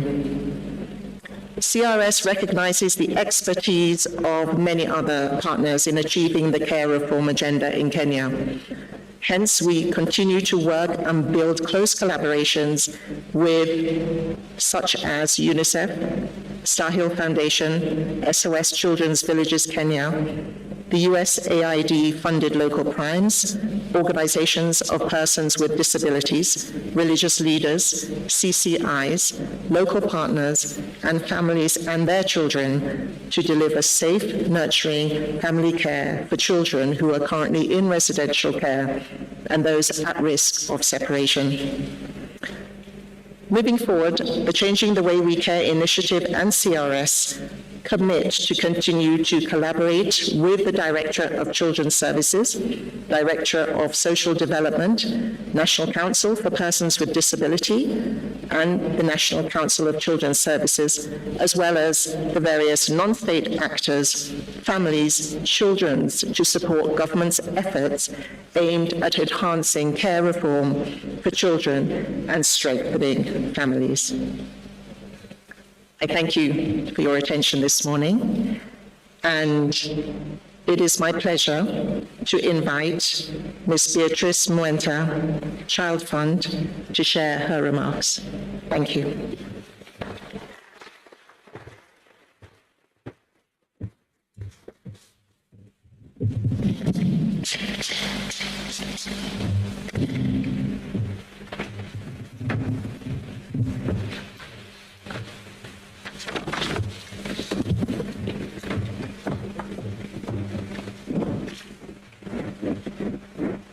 Our chief guest, Archbishop of the Anglican Church of Kenya, His Greatness, the Most Reverend Dr. Jackson Ole Sapit, our Cabinet Secretary, Professor Margaret Kobia, our Principal Secretary, Nelson Mara,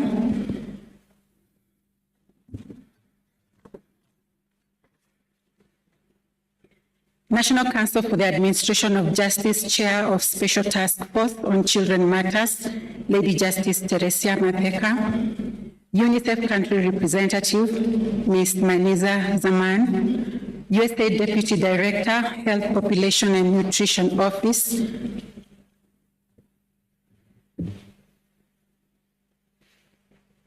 Mr. USAID Deputy Director, Health, Population and Nutrition Office, Mr. Heidi Obra, SIDA Sweden Representative, Annika Otezit, Country Representative, Catholic Relief Services, Kenya, Somalia, Ms. Rebecca Halam, and all protocol observed. My name is Eunice Kilundo, representing Child Fund Country Director, Alice Anukur, who for some reason was not able to make it for the function. Receive greetings from her. On behalf of child-focused civil society organizations, we are delighted to participate in the launch of this national plan of action. This launch would not have come at a better time. Various recent study findings on the extent and effects of online child sexual exploitation and abuse of children not only sound an alarm, but call for urgent and collaborative efforts to combat this vice.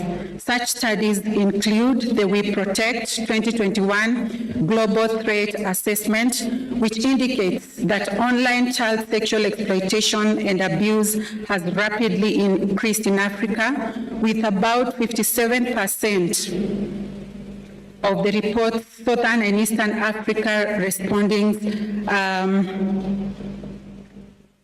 of the report, Southern and Eastern Africa respondents sharing Oxia incidences. In 2020, Kenya law enforcement received 14,434 cyber tips from the U.S. National Center for Missing and Exploited Children, a nearly 13% increase over the 2019 report. According to the 2021 Disrupting Harm in Kenya report, over 50% of surveyed frontline workers believe cases go unreported due to low awareness of reporting mechanisms. 61% of surveyed children in the Disrupting Harm report, aged between 12 and 17 years old, were not sure where to get support if they experienced sexual abuse. A third of children respondents that experienced online sexual exploitation and abuse did not disclose it to anyone, and many shared that they were not sure where to get help. Law enforcement, judiciary, and social services staff lack adequate training on how to identify Oxia, how to support victims, and how to properly investigate these cases. Interagency coordination still remains weak, thus hindering information sharing. 67% of children aged 12 to 17 years in Kenya reported having access to internet. 2/3 of whom do not receive any guidance on online risks or how to navigate the online space. It is against this backdrop that the NPA is being launched. On behalf of children-focused civil society organizations, we applaud the government of Kenya for consistently demonstrating high-level commitment in the fight against Oxia. This NPA comes as an addition to already good efforts that the government of Kenya is already making towards combating Oxia, such as in the area of research, securing membership in the We Protect Global Network, development of guidelines, improvement of services to victims, monitoring and reporting and coordination, among many commendable achievements. This NPA will therefore further strengthen these already existing efforts through ensuring improved coordination at all levels of intervention to protect children against Oxia, enhanced knowledge and skills for child protection actors on Oxia prevention and response, strengthened technical, institutional, and human capacities across key sectors, both at national and county level, to prevent, identify, and respond to Oxia, improve supporting investigation, prosecution, and provision of quality support services to victims and witnesses, among very many other great interventions. As child-focused civil society organizations, we reaffirm our commitment to supporting this and other existing efforts in order to reverse this alarming trend in Oxia, acknowledging that a lot still needs to be done. We particularly wish to call for the speedy enactment of the Children's Bill, increased budget allocation for the achievement of the full range of rights of children, strengthening of formal mechanisms for meaningful child participation, and increased multi-sectoral collaboration on online sexual exploitation and abuse. We call upon all to join efforts in ensuring that children and youth safely enjoy the benefits of the online space within a supportive and protective environment. Thank you. I now call upon the next speaker, Ms. Anita Osentes, to come and give her remarks.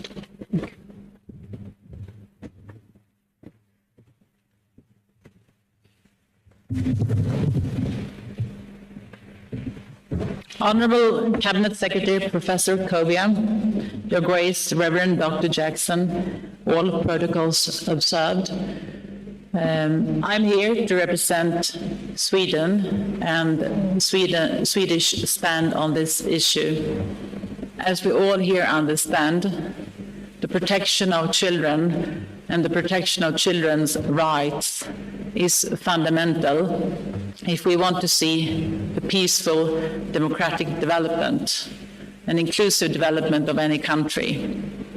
I think that you might know that Sweden, in all international fora at global level, in the UN, in the EU, and in many other occasions, Sweden is there to protect children's rights, together with our colleagues, of course, in the Kenyan government, here represented, with our UN colleagues, here represented by UNICEF. I think from what I've seen traveling around the country, these issues are extremely fundamental if we want to see a more resilient community-based development. After COVID, it was pretty clear that in many regions, not only did we see the consequences of COVID due to girls and boys not being able to attend school, staying at home with stressed parents and relatives and friends. And there was a lot of abuse going on within the houses, within the families, within the places where children should feel most protected. We also see in many regions that there is still a high prevalence of HIV/AIDS, which of course also makes it very difficult for young children to feel safe and secure and protected within their own family spheres. This is, of course, not because people in general are mean. It's usually because a lot of people, a lot of grown-ups, no excuses to perpetrators, but excuses to people who try to take care of their children, who perhaps sometimes do not have the ability, the economic means, or the intellectual capacity to ensure that their children are safe, that their children do not meet up with grown-up men or women who are not nice to them, who do not have the children's interest in mind. So I think that what is, of course, important from a development perspective is that we do not only look upon children and try to ensure their rights. We also have to ensure their parents' rights and grown-ups' rights to have economic opportunities, to be able to involve themselves in local policy development, in politics, but not the least in finding jobs, so that they are able to support their children. I think that many children across the world today also feel very stressed about the fact that there is a climate change going on, there are conflicts going on, and people, and especially young people, have great access to internet and to a lot of information which they cannot digest easily. And of course, if you live in a small village or in an area, perhaps in a capital, where people, grown-up people around you, do not have the understanding of what is happening and cannot explain to you the reasons behind all these stressful developments that take place. It might be that you as a child feel that what's the point of everything? I don't see that my parents or that grown-ups around me have opportunities. They don't have a vision for the future. So I think that's also, it has an impact on children's belief in their future and also their belief in their own abilities and their rights. So I think all of us here, we have to make sure that development is inclusive. Development enables everybody in the society to have a place and to know their rights. And therefore, it's also important to increase support to civil society, who actively, in a lot of regions in a country, can ensure that people participate, know their rights, and who can also act as some sort of a watchdog to ensure that politicians, companies, we as development partners really play the role that we should play. So from the part of Sweden, I would like to encourage all of us to ensure in our own houses, in our own schools where our children are during the days, in our workplaces, and wherever we see that abuse is taking place. Of course, we should act upon what we see, and we should ensure that all young people around us know their rights, and we should act if we see that things are not going in the right direction. So I really want to say good luck to the young persons who have spoken up today, because I've never heard so eloquent speeches from such young people in any country. So congratulations to Kenya that you have all these young people who can stand up for themselves and probably be a good vision for the global world on how young people can ensure their own rights and therefore also contribute to the development of the society. Thank you so much and good luck.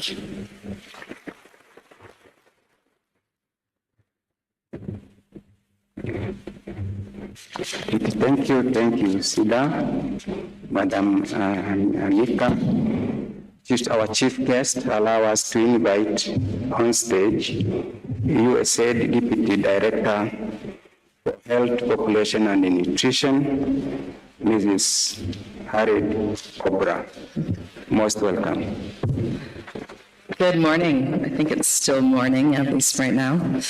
Thank you, Cabinet Secretary, Professor Margaret Copia, for honoring me in here today. Archbishop of the Anglican Church of Kenya, Reverend Dr. Jackson Ole. Permanent Secretary, State Department Social Protection, Nelson Marwas Sospeter. Chief of Special Task Force on Children's Matters, Lady Justice Teresia Masheka. CEO of NCCS, Abdinur Mohammed, and Children's Assembly's representative, Agnes Mwendwa, and the representative from the Kenya Association of Care Leavers, Mr. Bernard Mwololo. Also to my development partners, all protocols observed. Thank you again to the State Department for Social Protection, Senior Citizens Affairs, Gender, and Special Programming for inviting me here today.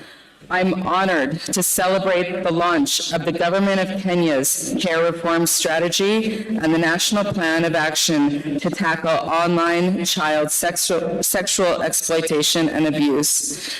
The Care Reform Strategy is a huge step forward for orphans and vulnerable children across Kenya, decreasing resilience on residential-based care and focusing more on a family and community-based approach. Children thrive when surrounded by consistent, nurturing, loving, and protective care from parents and other caregivers. This provides the foundation necessary to develop essential, lifelong, intellectual, social, and physical capacities. Families, when supported, provide critically important connections for cultural learning, social integration, and economic opportunities, as well as support through difficult times. The Care Reform Strategy is designed to support this family and community-based model.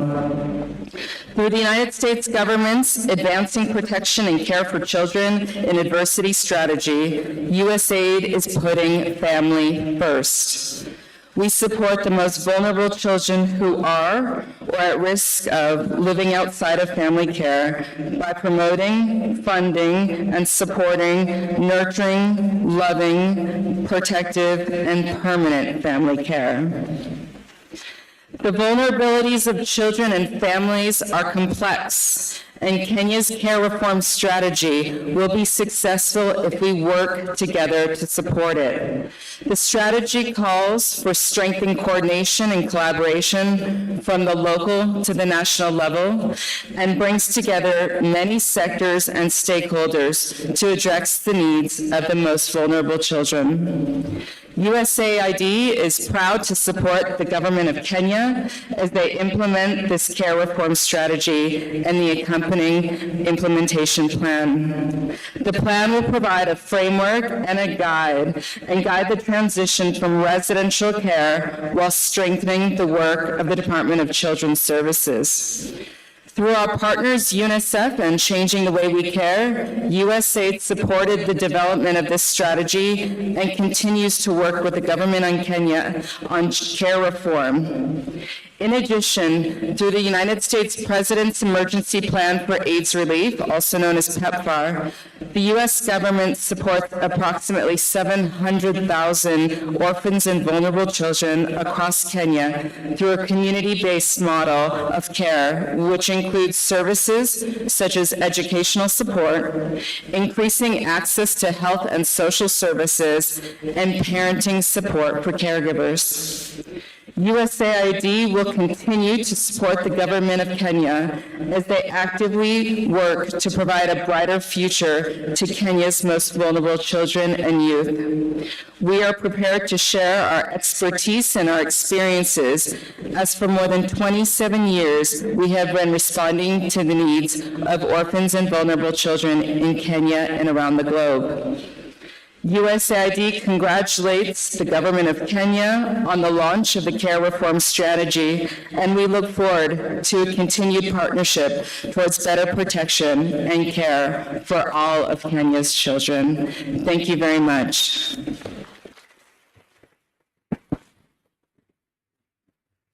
Yeah. Thank you so much, USAID. Thank you, Madam Obra. The chief guests, allow me, UNICEF will make reference to these development partners, chief guests, because they are those programs that they collaborate very closely. The next on stage, chief guest and the Waziri is the UNICEF country representative to Kenya. UNICEF is everywhere, as you may know. Allow me to use that term. They are everywhere now. Matters children, matters nutrition. They are in all ministries now. But when you make an appointment, commitment with them, they will be there. We have a practical example in our department and ministry. At 11th hour, we drop a request, they respond positively. If you give Madam Manisa an appointment of midnight to handle a crisis, I'm sure she will be there. I know how they manage time. She is surrounded by a technical team of specialists, some of whom are here. We worked closely, Waziri and the chief guest. It's important to mention this. Not only for this particular occasion, they have seconded technical staff to our department for technical support. We don't take that for granted. So before us, chief guest, is a lady who is representing a renowned organization called UNICEF in the name of Manisa Zamani. Karibu, madam.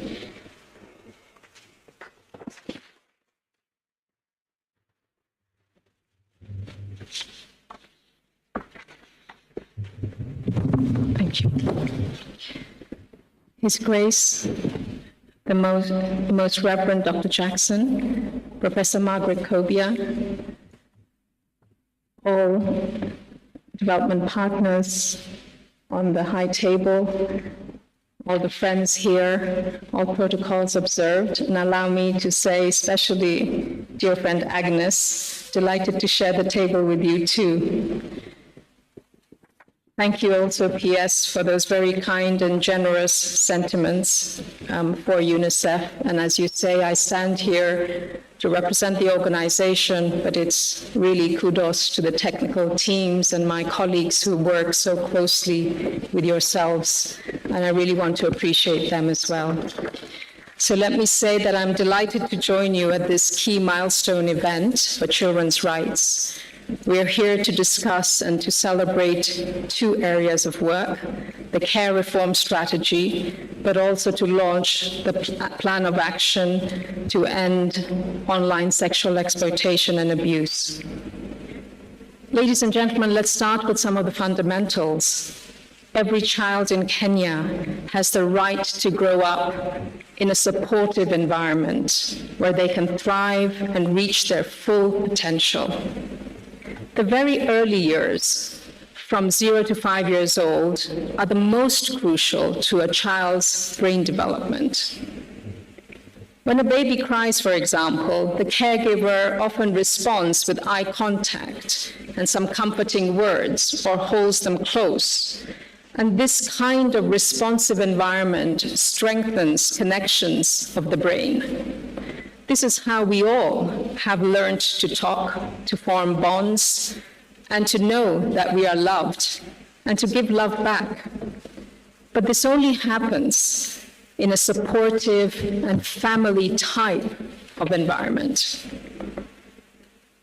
If a child grows up in an environment without at least one dedicated caregiver, this poses a serious threat to their development. When neglected, a child's brain is flooded with harmful stress hormones, which cause negative patterns that stay with them for the rest of their lives. This is why any care model which relies on children growing up in institutions, however well-meaning they may be, is of great concern to UNICEF. Dear friends, probably the most significant research on orphanages is from Romania, which found that for every 3 months that a child was in an institution, they lost 1 month of development compared to a child in a family-based care. And yet, worldwide, we still have 2.7 million children who continue to live in residential care. Here in Kenya, we want to applaud and celebrate the improvements, but we still know that there are far too many children that live in institutions. And this is often because of poverty. Families are not seeing an alternative way than to put their children into care. We know that prior to COVID-19 pandemic, around 45,000 children were living in registered care facilities. These children that are left behind in orphanages tend to be children from poor families. They may have experienced violence, harmful cultural practices, been in conflict with the law, or even have been living on the streets. But ladies and gentlemen, during the COVID-19 pandemic, many children were actually moved out of these institutions and back with their biological families or alternative family-based settings, such as extended families or foster care. As a result, we saw a 42% reduction in the numbers of children in registered facilities. But then again, when schools reopened, many of these same children returned to institutions because the underlying reasons for them being there had not been fully addressed. My colleagues recently went to Kisumu, and they met 13-year-old Fabian. He had just been returned from an institution to live with his grandmother. And Fabian was clearly thriving. He said, "I told my social worker that I wanted to go and live with my grandmother because I felt that was the best place for me to learn." And Fabian's grandmother put it even more simply. She just said, I love him, and he loves me a lot. Dear guests, studies suggest that up to 90% of children living in institutions are actually not orphans, but they have at least one living parent. So if the problem isn't about absence of parents, then we need to identify and address the real issues. If the issue is poverty, then we need to help vulnerable families through social protection measures, such as cash transfers or livelihood support. If the problem is hidden costs of schooling, treating an illness, or caring for a child with disabilities, then we must provide truly universal free education and improve access to healthcare and disability support. If the problem is about violence at home, harmful cultural practices, or stigma, then we should focus on prevention and creating a strong child protection system. Ladies and gentlemen, the UNICEF is very pleased that the government of Kenya is taking this kind of bold action on this issue. The care reform strategy, which we are launching today, aims to do precisely that, provide alternative solutions so that family separation is no longer the only option. And for the last 5 years, UNICEF and our partners have supported the government to pilot and expand care reform strategies across 5 counties, including Kisumu. This is a positive step forward, and I would really like to thank the Stahili Foundation, Changing the Way We Care Consortium, the End Violence Fund, supported by governments of Norway, Sweden, and the United States, for helping to fund these essential pilot programs. But we know we have more to do. More action is needed to prevent the separation of children from their parents in the very first place. And right now, we also need to support all children that are still living in these institutions, including to trace their families and reintegrating them into a family setting where possible. And we need to move from the pilots, and we need to make that the norm. And it is our hope that the new guidance and toolkits that we are launching today will help us complete this journey. The government can count on UNICEF's continued support. Our shared goal is by 2032, most children and young people in Kenya will live happily in a safe and nurturing family-based care environment. Dear friends, I want to turn to the second issue that we are considering today. Unfortunately, even in a loving family setting, we must acknowledge that our children are growing up in a new world with many more new risks. Many of them are being driven by the internet. The trend of children and adolescents spending more time online is increasing exponentially, perhaps even in part due to the shift to online learning during the COVID-19 pandemic. With this, the risk of online sexual exploitation is also rising, making it even more urgent to invest in children's online safety and protection. As we all know, used well, the internet is a powerful tool to connect, to learn, to engage in a creative and empowering way.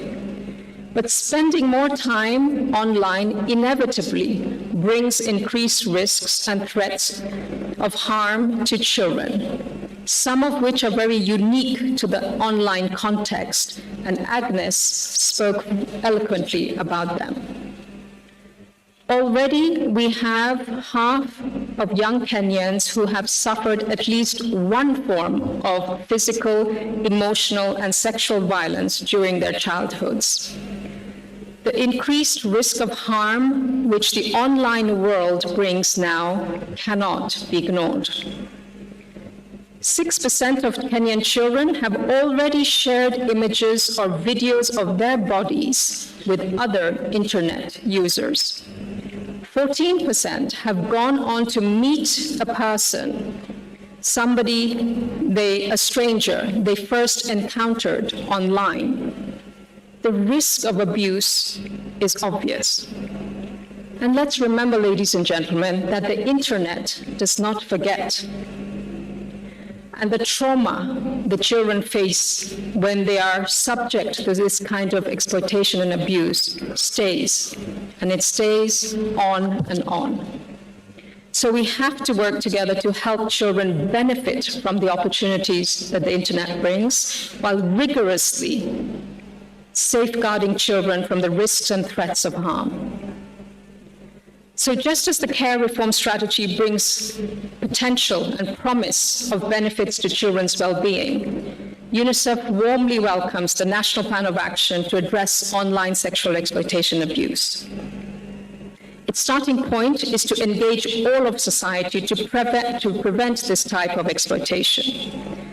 It outlines measures to improve online laws and policies, to strengthen capacities at different levels, to streamline reporting, to raise awareness, and to establish the appropriate response and support mechanisms. And we will continue to work with law enforcement, the criminal justice system, social services to prevent and respond to online offending against children. So yes, we will continue to support the government and partners to improve early intervention, to engage with families and caregivers so that this does not continue and expand in Kenya.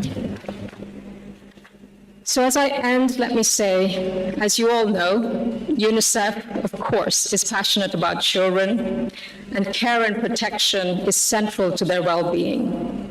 These kind of care-related challenges that we are talking about today are a reflection of a broader social welfare challenge. These two flagship care initiatives, which UNICEF is proud to have helped develop, are more than a vision for care reform and online safety. They are bold statements about the kind of society we want for the children of Kenya, and that's why we are here. So I hope, together with all the other child protection initiatives that are being ably led by the government of Kenya, this strategy and action plan we are launching today will really help transform social welfare systems across Kenya and also pave the way, actually, for other countries in the eastern and southern African region. So my friends, distinguished guests, I think together we actually can change the lives of countless vulnerable children like the young Fabian we met in Kisumu. And as we do that, we will be building a better society for every child and adult here in Kenya. Thank you so much.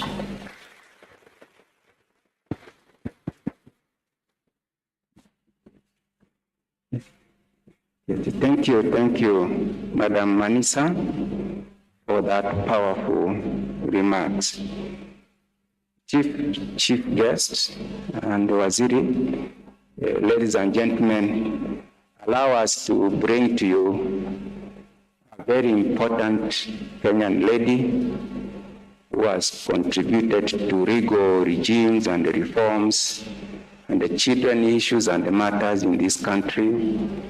She was part of the development of Children's Bill together with Chief Justice Martha Koome.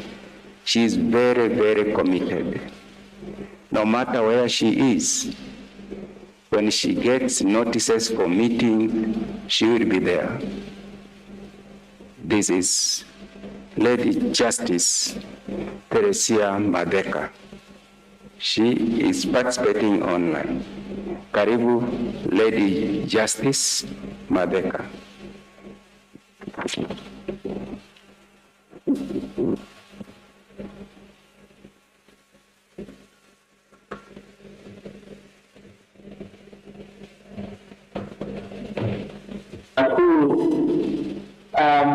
Professor Kobia, our chief guest, the Most Reverend Jackson Olesapit, Agnes Mwendwa, the representative of the children today, watoto ambao mko hapo, all protocols observed. Let me begin by saying how I miss the warmth of being present in person. I would have really loved to be there.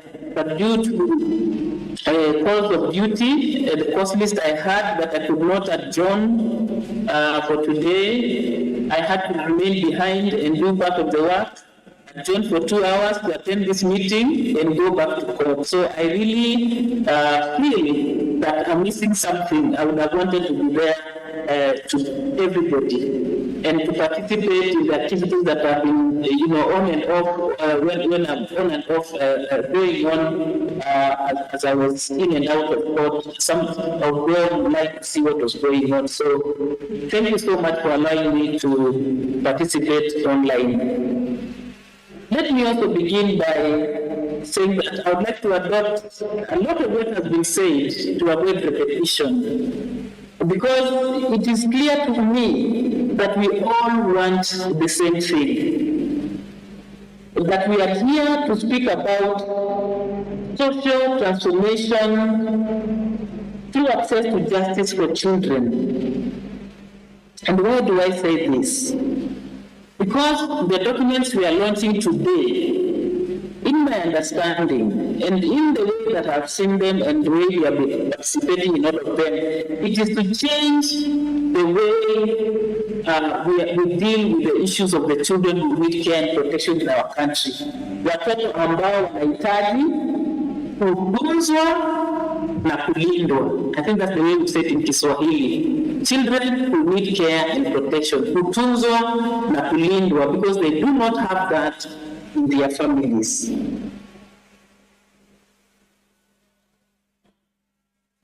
I would like to say one word about the NCAJ, the task force which I chair, that it is part of the National Council of Administration of Justice, which, as you may all be aware, is a body that coordinates all the justice actors in Kenya.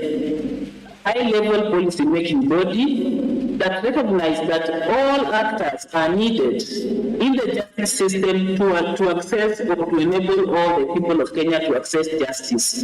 Today, as we all sit here, all of us, together with the children who are present, it is a reflection of that unified approach to ensuring that justice is enabled for every Kenyan in this country.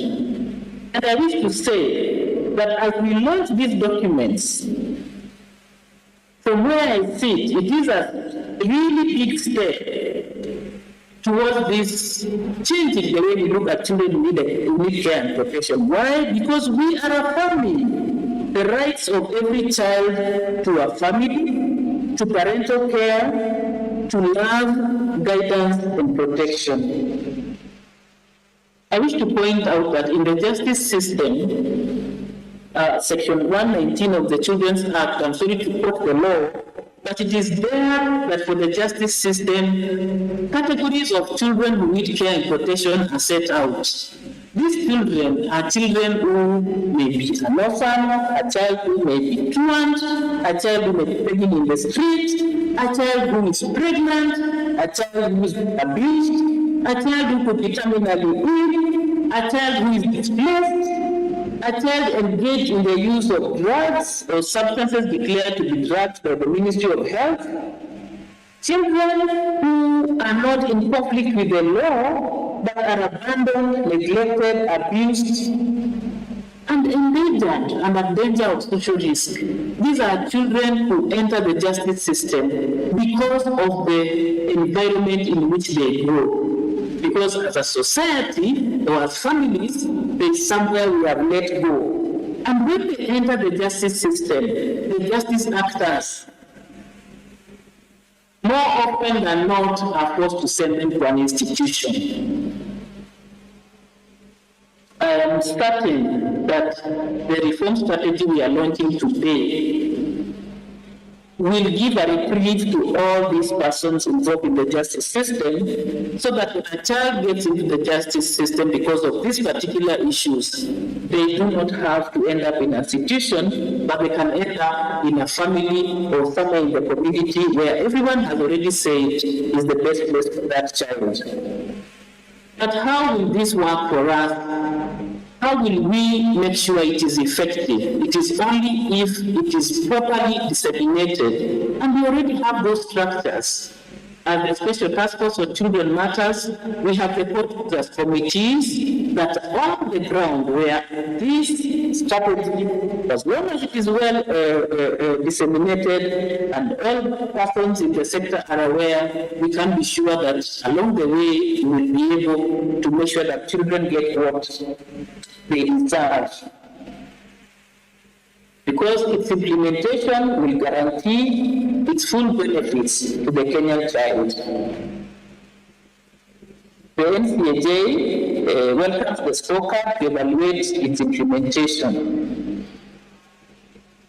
With regard to the second document on OXEA, I again want to adopt what people have said before me to avoid repetition, but just to point out that, as we have all said, technology and the global village that has been created through access to the internet has brought its own challenges, because our children have become the target of this new dark thing, online sexual exploitation and abuse, where these crimes became heightened during the pandemic, where our lives and everything that we did somehow had to be connected to the internet. Our daily lives, our children's learning had to be connected to the internet. We have a legal framework that has been, as it has been pointed out, it has its own gaps. And these gaps need to be filled so that we can have an effective protection for our children. I want to add my voice very loudly to the people who have asked that the children's bill be passed. Because in that bill, we have added this particular issue into the law. This is urgent. The passing of this bill is urgent in that the children cannot wait anymore. Because having that law passed will actually fill in some of the gaps that we have in our legal protection for children with respect to OXEA. We have heard from the children themselves. They have spoken about, from Alice, they have spoken about what it means to them, what it means, trying to define what this OXEA is all about and what they need to do. But having a legal framework that defines those terms, that puts them out there, that enables people who are in the system to deal with these people and bring them to account would be one big step in dealing with that particular issue. I would say this, that the National Plan of Action to tackle child sexual exploitation and abuse has come at the right time. At the NCAJ, we have taken a step even before, as you may be aware, adopting the curriculum to train the actors, together with UNICEF, also train the actors in the justice system to equip them with the knowledge, skills, and the skills to hold these perpetrators to account. But I want to emphasize, adding my voice to Agnes's voice, that the key is in prevention. How do we effectively make our children aware of these violence so that they too can be in the front line to protect themselves against this vice? I think that is the big question in the room. How do we empower our children to be able to protect themselves, to know when these criminals come calling, that this is a signal that something wrong is about to happen and I have to inform somebody in authority or stop dealing with this particular person. In my view, that is the big question in the room. As I conclude, let me say this. I want to thank everybody who has put their time into this. Our development partners, the other actors in the justice system and in the child protection environment, all of us who have put our time together, our minds together, to be able to come up with these documents. But again, just send the warning again, that let them not be documents for us. Particularly in Kenya, let us go out there and put them into action. and bring the children along with us as we do so. I want to thank you, Chief Guest, and everybody who's present, and particularly for the PA for making this my participation possible through this virtual presentation. Thank you very much, and God bless you. Thank you.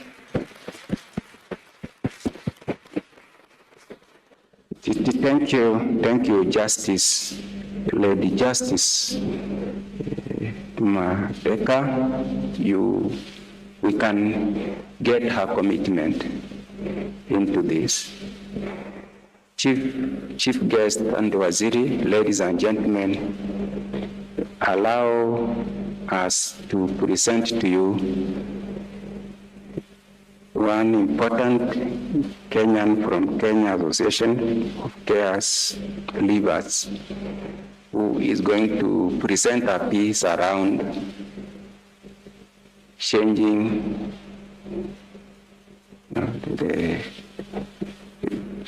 from institutions to reintegration.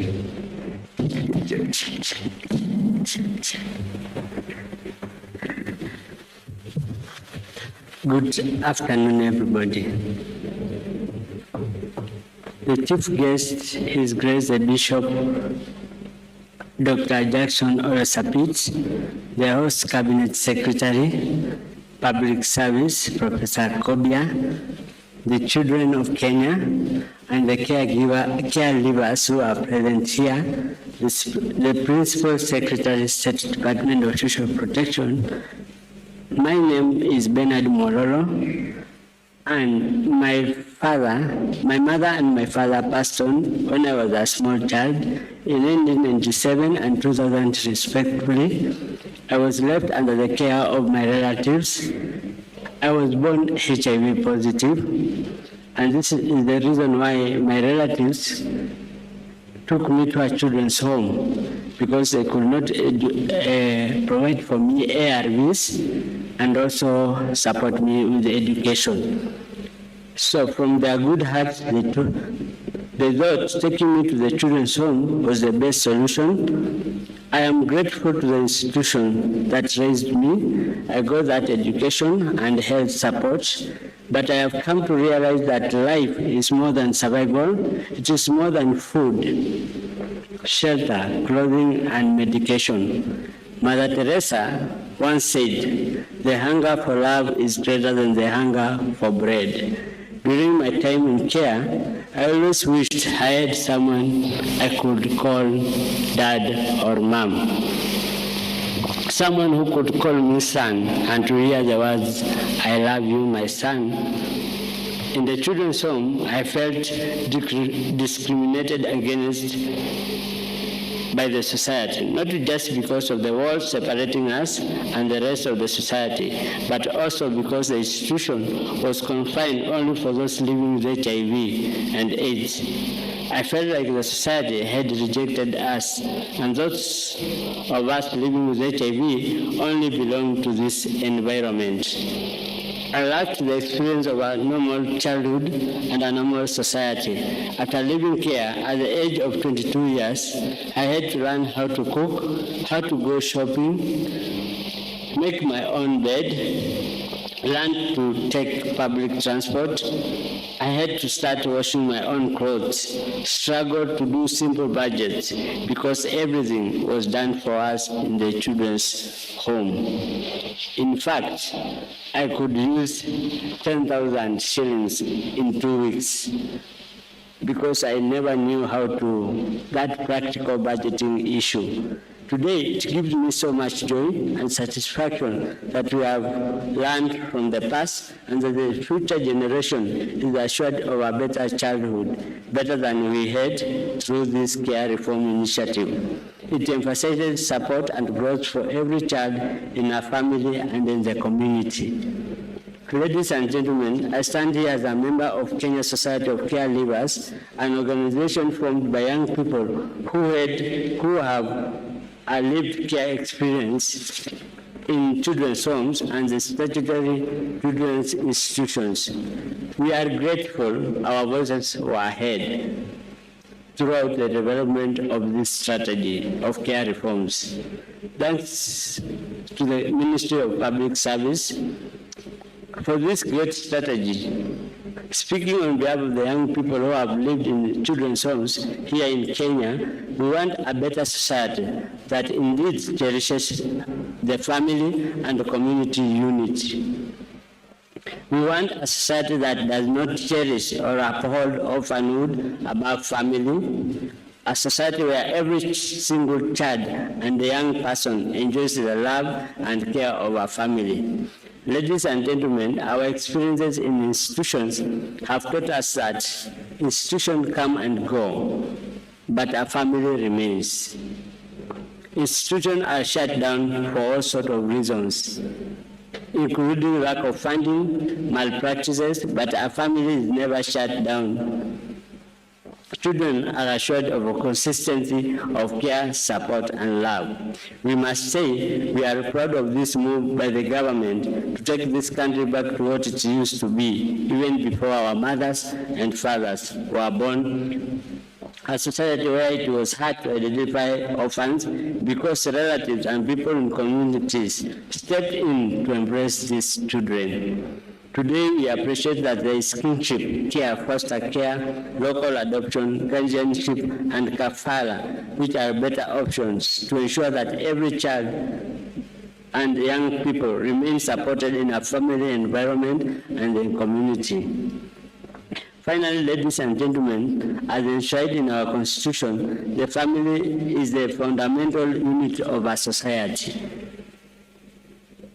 Every other policy and intervention should orbit around this fundamental unit. I will end with something to ponder. If we fail to bring up our children and young people in the family, how should we expect them to bring up their own families? Again, we are honored and delighted to be here on this auspicious event. Thank you, and God bless all of you.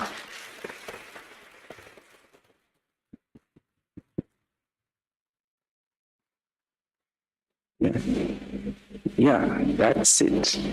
So Bernard, our chief guest, Waziri, and ladies and gentlemen, represents the way we care. The chief guest and Waziri and the development partners and the colleagues, during COVID, schools were closed down. And so institutions are part of those institutions that we got direction that we should close down. What surprised some of us is that the majority of the children who are in the institutions found their way to their guardians, at least one parent, close relative, and we were shocked. And yet the institutions were full. So we said, you are not coming back to the institution. You will stay where you are, and the government will support you from that environment. So, Waziri, this is what we are trying to, as a government, and when we held a meeting with you, you emphasized that these reforms must go on, and we really want to thank you around this issue. Ladies and gentlemen, as we now move closer to closing this session, when we were preparing for this function, the committee, the technical team from various ministries did request me to request our CS, Professor Kobia, to be the chief guest. So, as it is, we did an official letter addressed to her. In 2 days, she responded. He said, yeah, the function should go on. I'll go ahead with the preparations.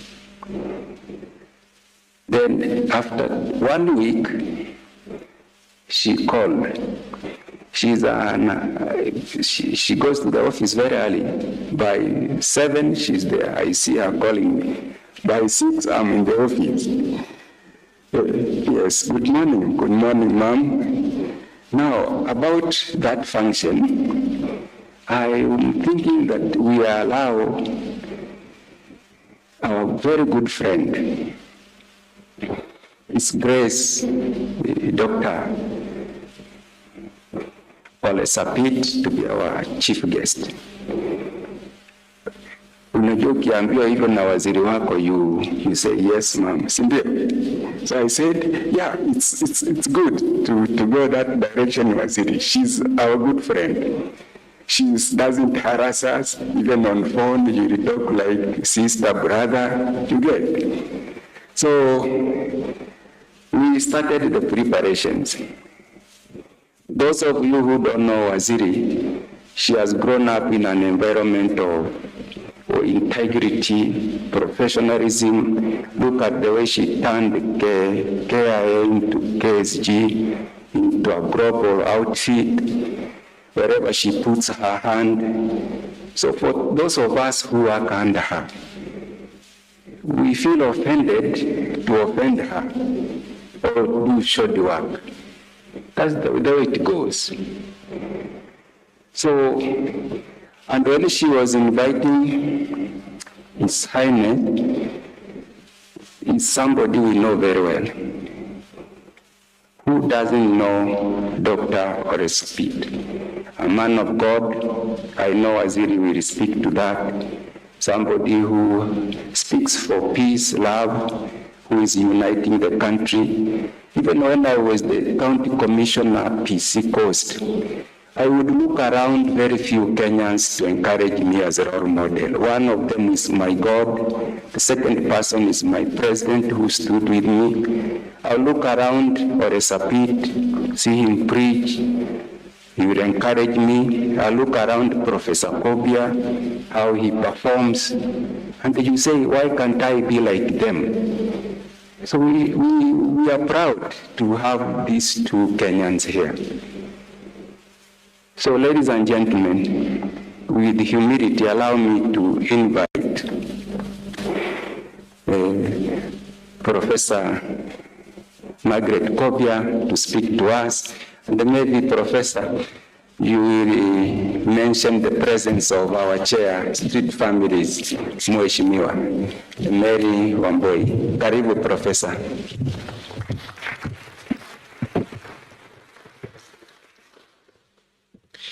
Thank you very much, PS, for that elaborate introduction. I'm happy to be here. Our chief guest, His Grace, Dr. Jackson Ole Sapit, the Archbishop of the Anglican Church of Kenya, Madam Manisa Zamani, the UNICEF country representative, PS Nelson Marwa, Department of Social Protection and Special Programs, Professor Joseph Gaugaro from the Office of the Archbishop, Lady Justice Teresia Madeka, Chair of the Task Force, USAID representative, SINDA representative, representative of other development partners, distinguished guests, the children who are with us this afternoon, ladies and gentlemen. Let's start by thanking all of you for joining us this morning to launch the two documents. I particularly want to thank the children who are here. Can everyone who is under 18 be upstanding? All of us who are under 18, please start. We want to recognize you in a special way.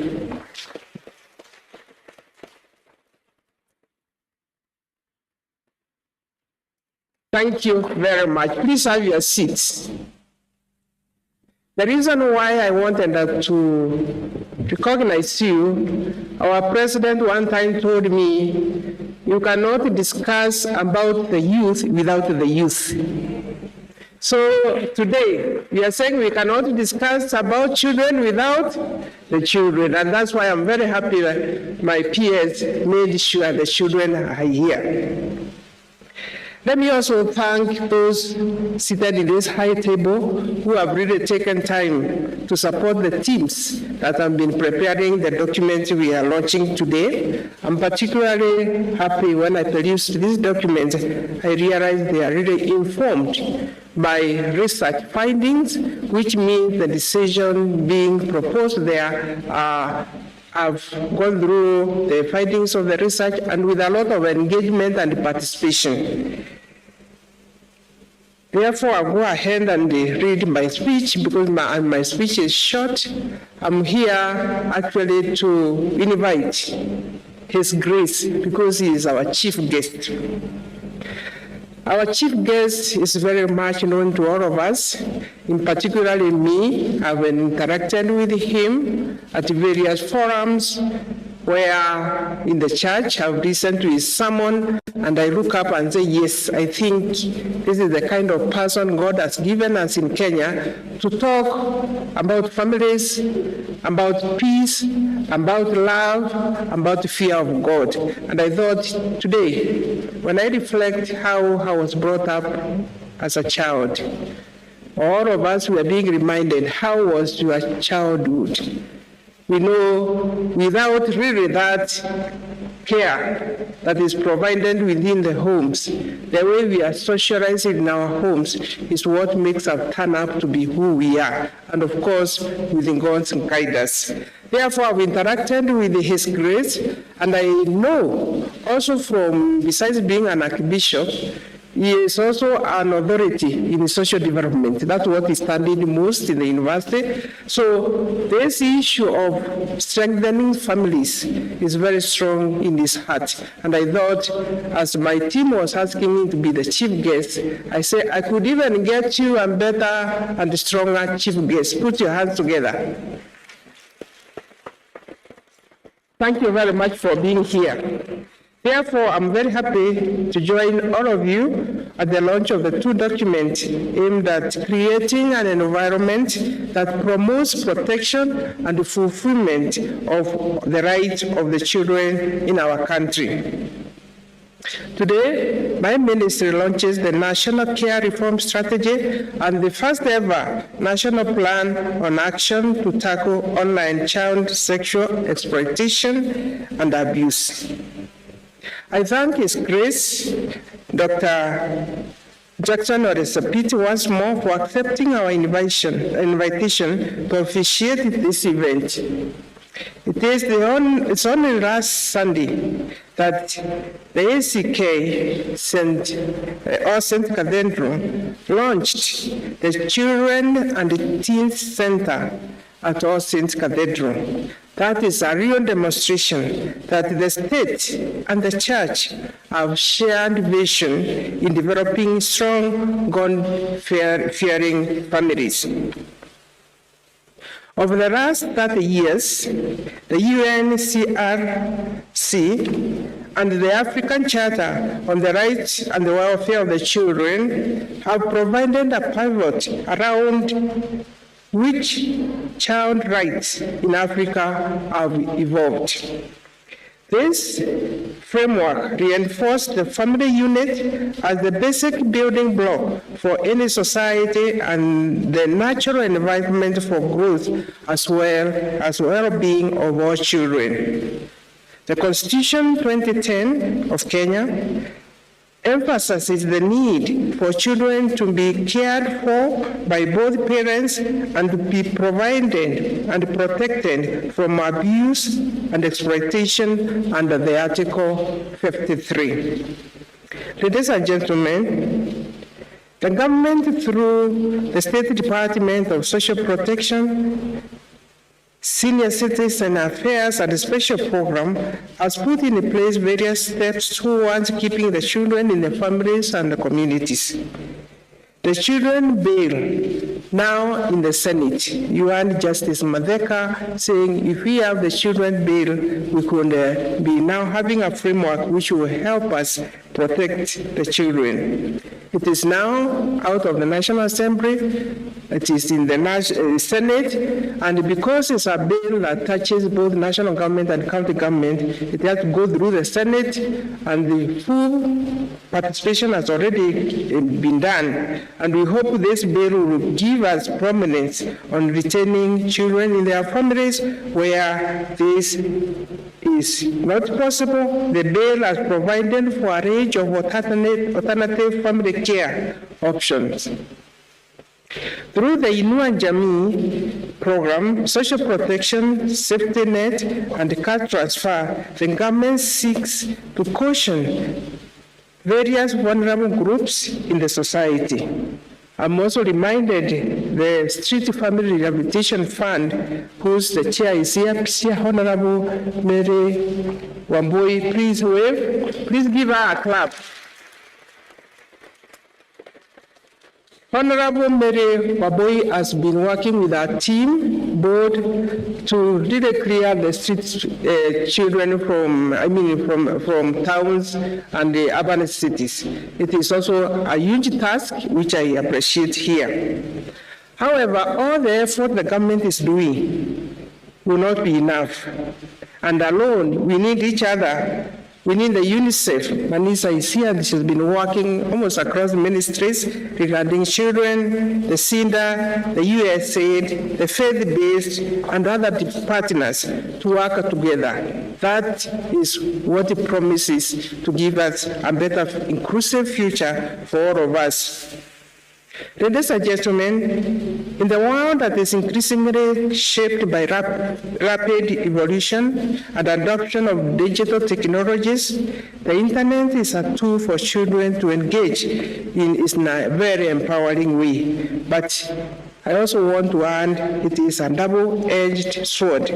Hence, the strategy we are launching today, so that we use this digital environment for the good, and at the same time be aware the dangers that internet poses. And I want to appreciate also Agnes Mwendo here, because he articulated how, if we are not careful, the internet could be the wrong tool. As I conclude, I want to thank all the partners for the support and commitment in improving the lives of the children. To realize the full implementation of the National Care Reform Strategy and the National Plan of Action for Children in Kenya, I really look forward to a greater collaboration among various government agencies, faith-based organizations, civil society, other international organizations in child protection sector. I believe through a coordinated institutional framework, we can hold each other accountable, and we can occasionally come together, either through a annual forum, to report and dialogue on the progress we have made. With those very many remarks, I want to stop here. And now, it is my very humble duty to invite our chief guest, most His Grace Reverend Dr. Jackson Oresapit, the Archbishop of the Anglican Church of Kenya, to deliver his keynote address as we listen very, very carefully. Karibu sana.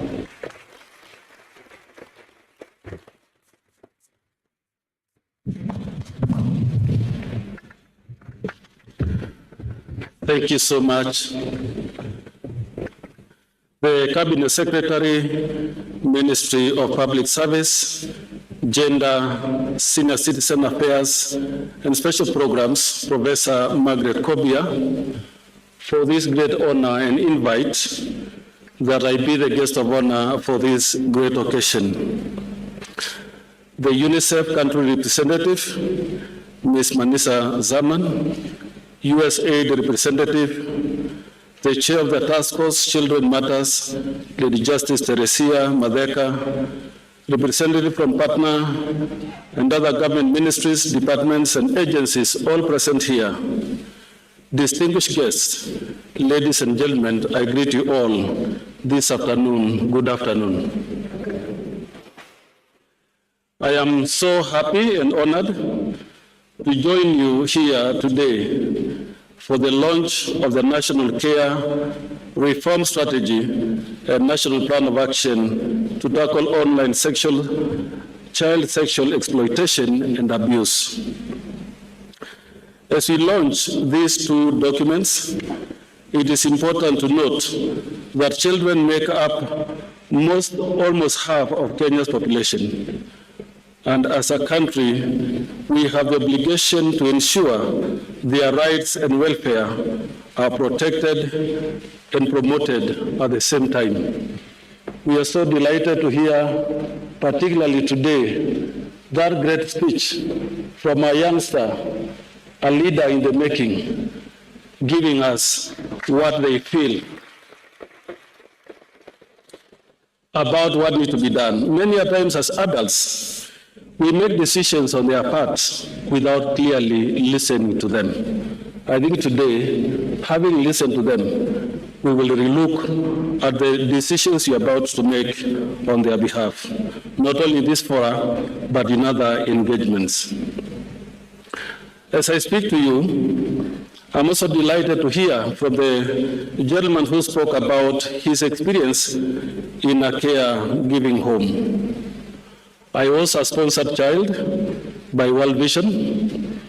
The difference between me and him is that I grew up in an environment of a loving mother because I lost my father when I was 4 years old. I lost my family inheritance through my stepbrothers who did not want us there.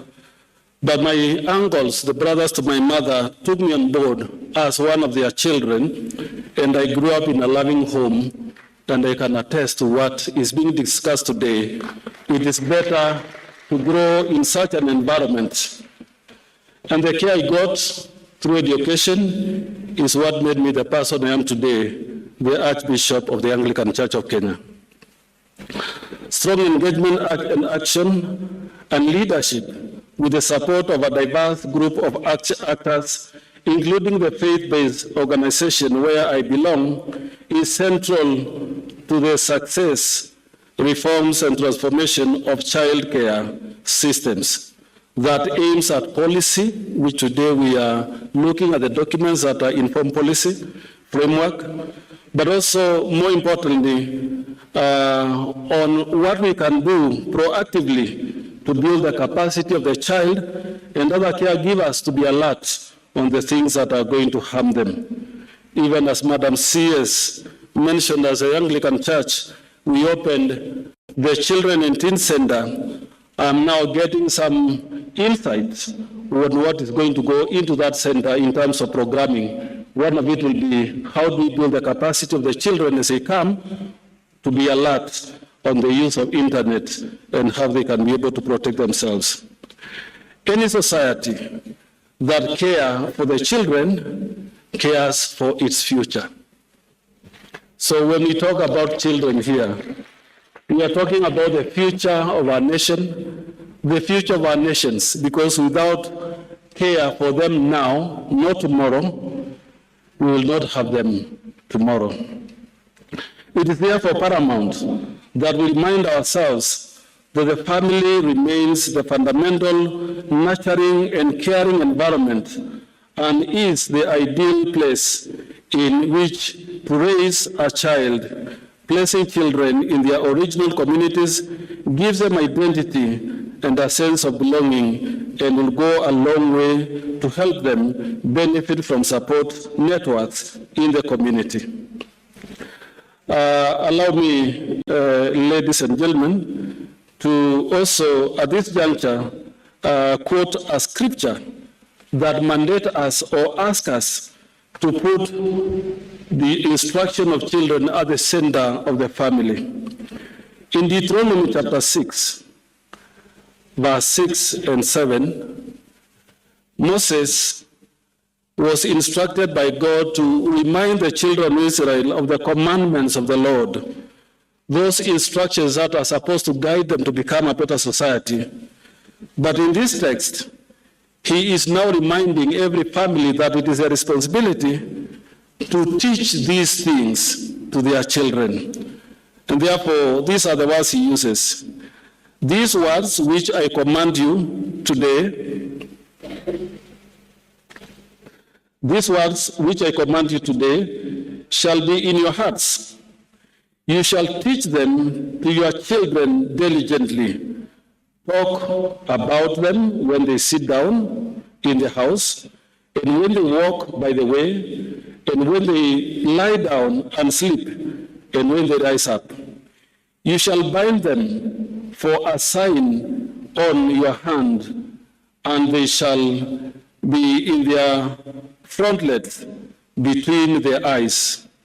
You shall write them on the doorpost of your house and on your gates. This is a very elaborate command that at the family level, that is the place where instruction is supposed to happen. Guidance, counseling, protection, showing our children the way to protect themselves. God imagined that when Israel as a nation and as a society keep the law, they will be able to progress and prosper. That is what we are talking about today. Creating policy framework, the law that protects, guidance that is needed for our young ones to be able to grow and thrive in their own times, even when they take the mantle of leadership. Protecting our children from different forms of abuse is best achieved when they are cared for in a family and community environment, as also imagined in the Bible. As a country, we acknowledge that the times which we live in are challenging. Families are experiencing multiple challenges that adversely affect children. These challenges include diseases, parental death, family breakdown, natural disasters, and poverty. One of our speakers, the leader or the representative of UNICEF, mentioned that we need to isolate the segments that are problematic to our children and childcare and address them as they are. And therefore, we need a concerted effort, not just by one entity, but by all of us. And we really want to thank the government and the Ministry of Gender, led by Professor Kobia, for coming up with this framework, so that we can be able to look at what is it that is affecting us. However, the centrality of the family unit within our society never changes, and we need to really place it at the center as our focus of target, so that at the family level, we are getting it right. It is unfortunate that many children in Kenya are separated from the loved ones or care of families. As we speak today, over 47,000 children are in residential institutions of care, while 15,000 live on the streets. And I thank God that Madam Mary is now taking care of street children and ensuring that, and the government is ensuring that we are reducing those numbers. Additionally, there are over 3.6 million orphans and vulnerable children in Kenya. I am happy to note that the National Care Reform Strategy, which we are launching today, provide a glimmer of hope in all these children, and that the government is committed to scale up its institutionalization by strengthening families and preventing children from family separation, among other measures. Ladies and gentlemen, the internet can be a powerful tool for children to connect, explore, learn, and engage in creative and empowering ways. On the onset of the COVID-19 pandemic, we saw our education system adopt online learning methods for most of our learners. On the other hand, unprecedented access to the cyberspace exposes children to online child sexual exploitation and abuse. In this digital age, the cyberspace is increasingly becoming complex, requiring any responsible society to do all that it can to safeguard our children and even adults in particular due to their vulnerabilities in this space. It is therefore important to empower children with knowledge and skills of navigating the internet and reaping maximum benefit while ensuring their safety while online. I'm happy to note that the plan we are launching today to address online child sexual exploitation and abuse in Kenya not only targets children, but also parents, caregivers, teachers, community leaders, and other minders of children to have the necessary knowledge and skills on the adoption of protective online measures and behavior of our children. But also, from listening to Madam Teresia, we need strong laws that can bring perpetrators to book. Children hold our present and future as they mirror the image of the society and therefore should be given the greater attention. Let us all, both government and partners, other actors, community leaders, faith leaders, continue to put measures to ensure a holistic and comprehensive approach to end all forms of child exploitation and ensure our children are cared for in a safe and secure environment. I wish to take this opportunity to sincerely appreciate all the partners for committing both human and financial resources towards these protective measures and get us into the space where we have now a framework to follow.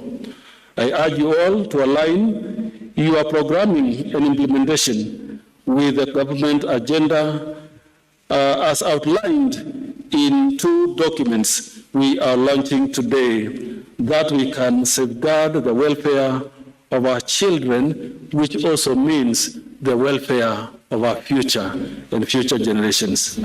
Thank you all. God bless you. God bless the children of Kenya. God bless the children of the world today.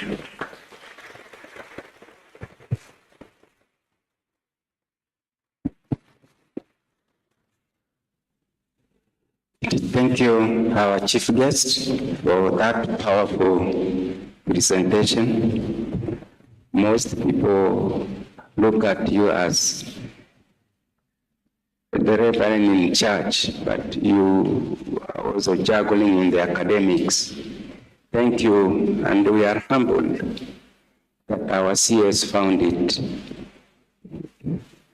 necessary to invite you.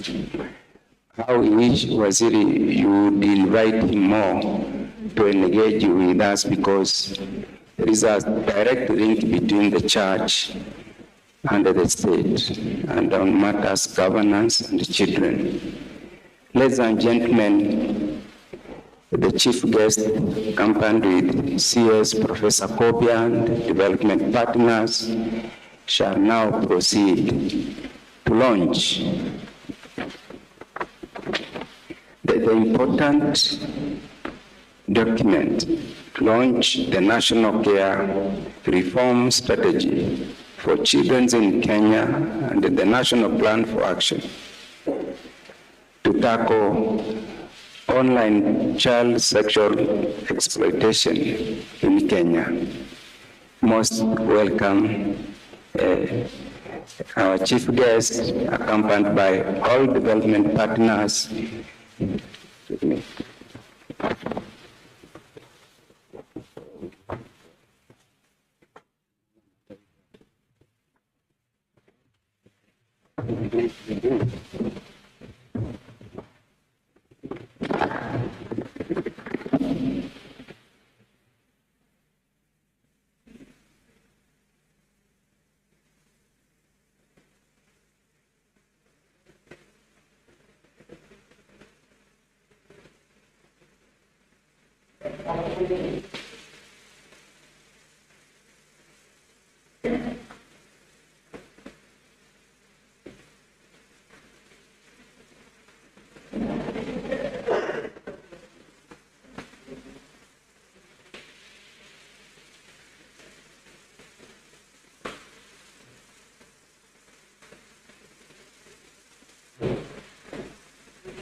Shukran.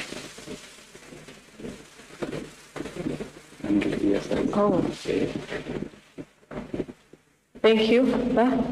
It's now great pleasure for our chief guest to officially launch our 2 documents. Kindly press the button. Let's applaud. Congratulations to all of us. This is a great moment for public service, State Department Social Protection.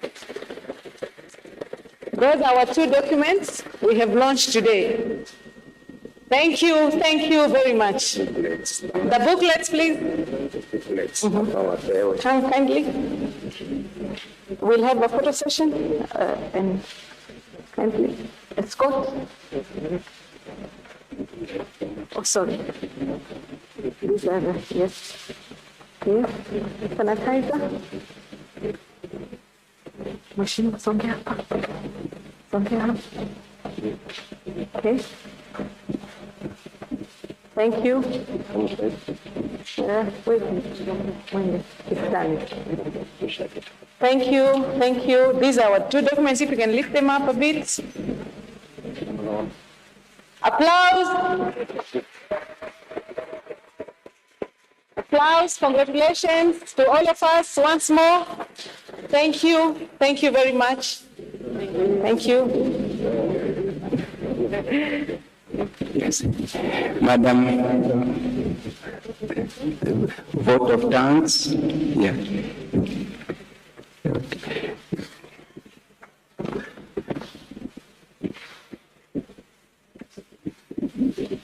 Yeah. Good afternoon, everyone. Our chief guest, His Grace Archbishop Dr. Jackson Sapit, our Secretary, Cabinet Secretary, Professor Margaret Kopia, our PS Nelson Marwa, and all UN agencies that are gathered here today, and other state and non-state actors, children and families that are present today, and all our distinguished guests. Good afternoon. I thank all of you for sparing time to come to this occasion today. Thank you for investing into this process, the 2 documents that we have launched today. We want to appreciate you. On behalf of the Planning Committee and the Care Reform Court that contributed to the development of these documents, it's our desire that we not share these documents, but we are going to give them out there for the service. Allow me to say this day, it's a great day, our Cabinet Secretary. It's an honor to our children. It's an honor to our children to be born in this country, that you create a safe and loving environment for every child in this country. May our good God bless all of you and bless our children. Thank you so much. Yes. Let's stand up.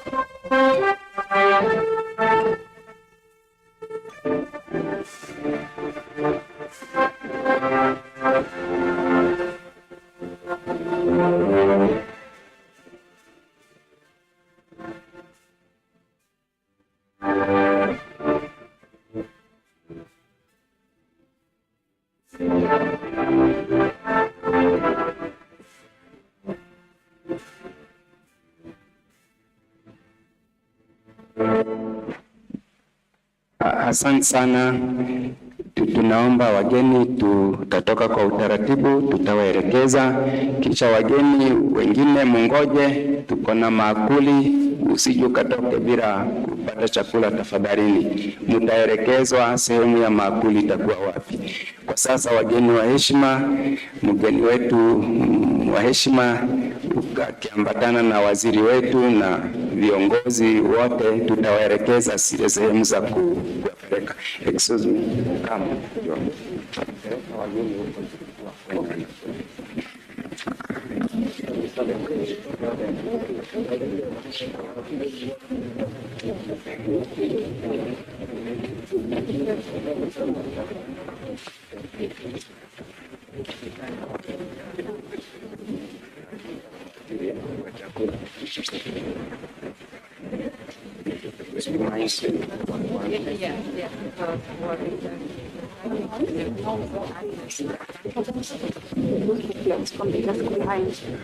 Kindly, as you move out, remember to carry the copies of the books on the table in the left hand of the room. Kindly.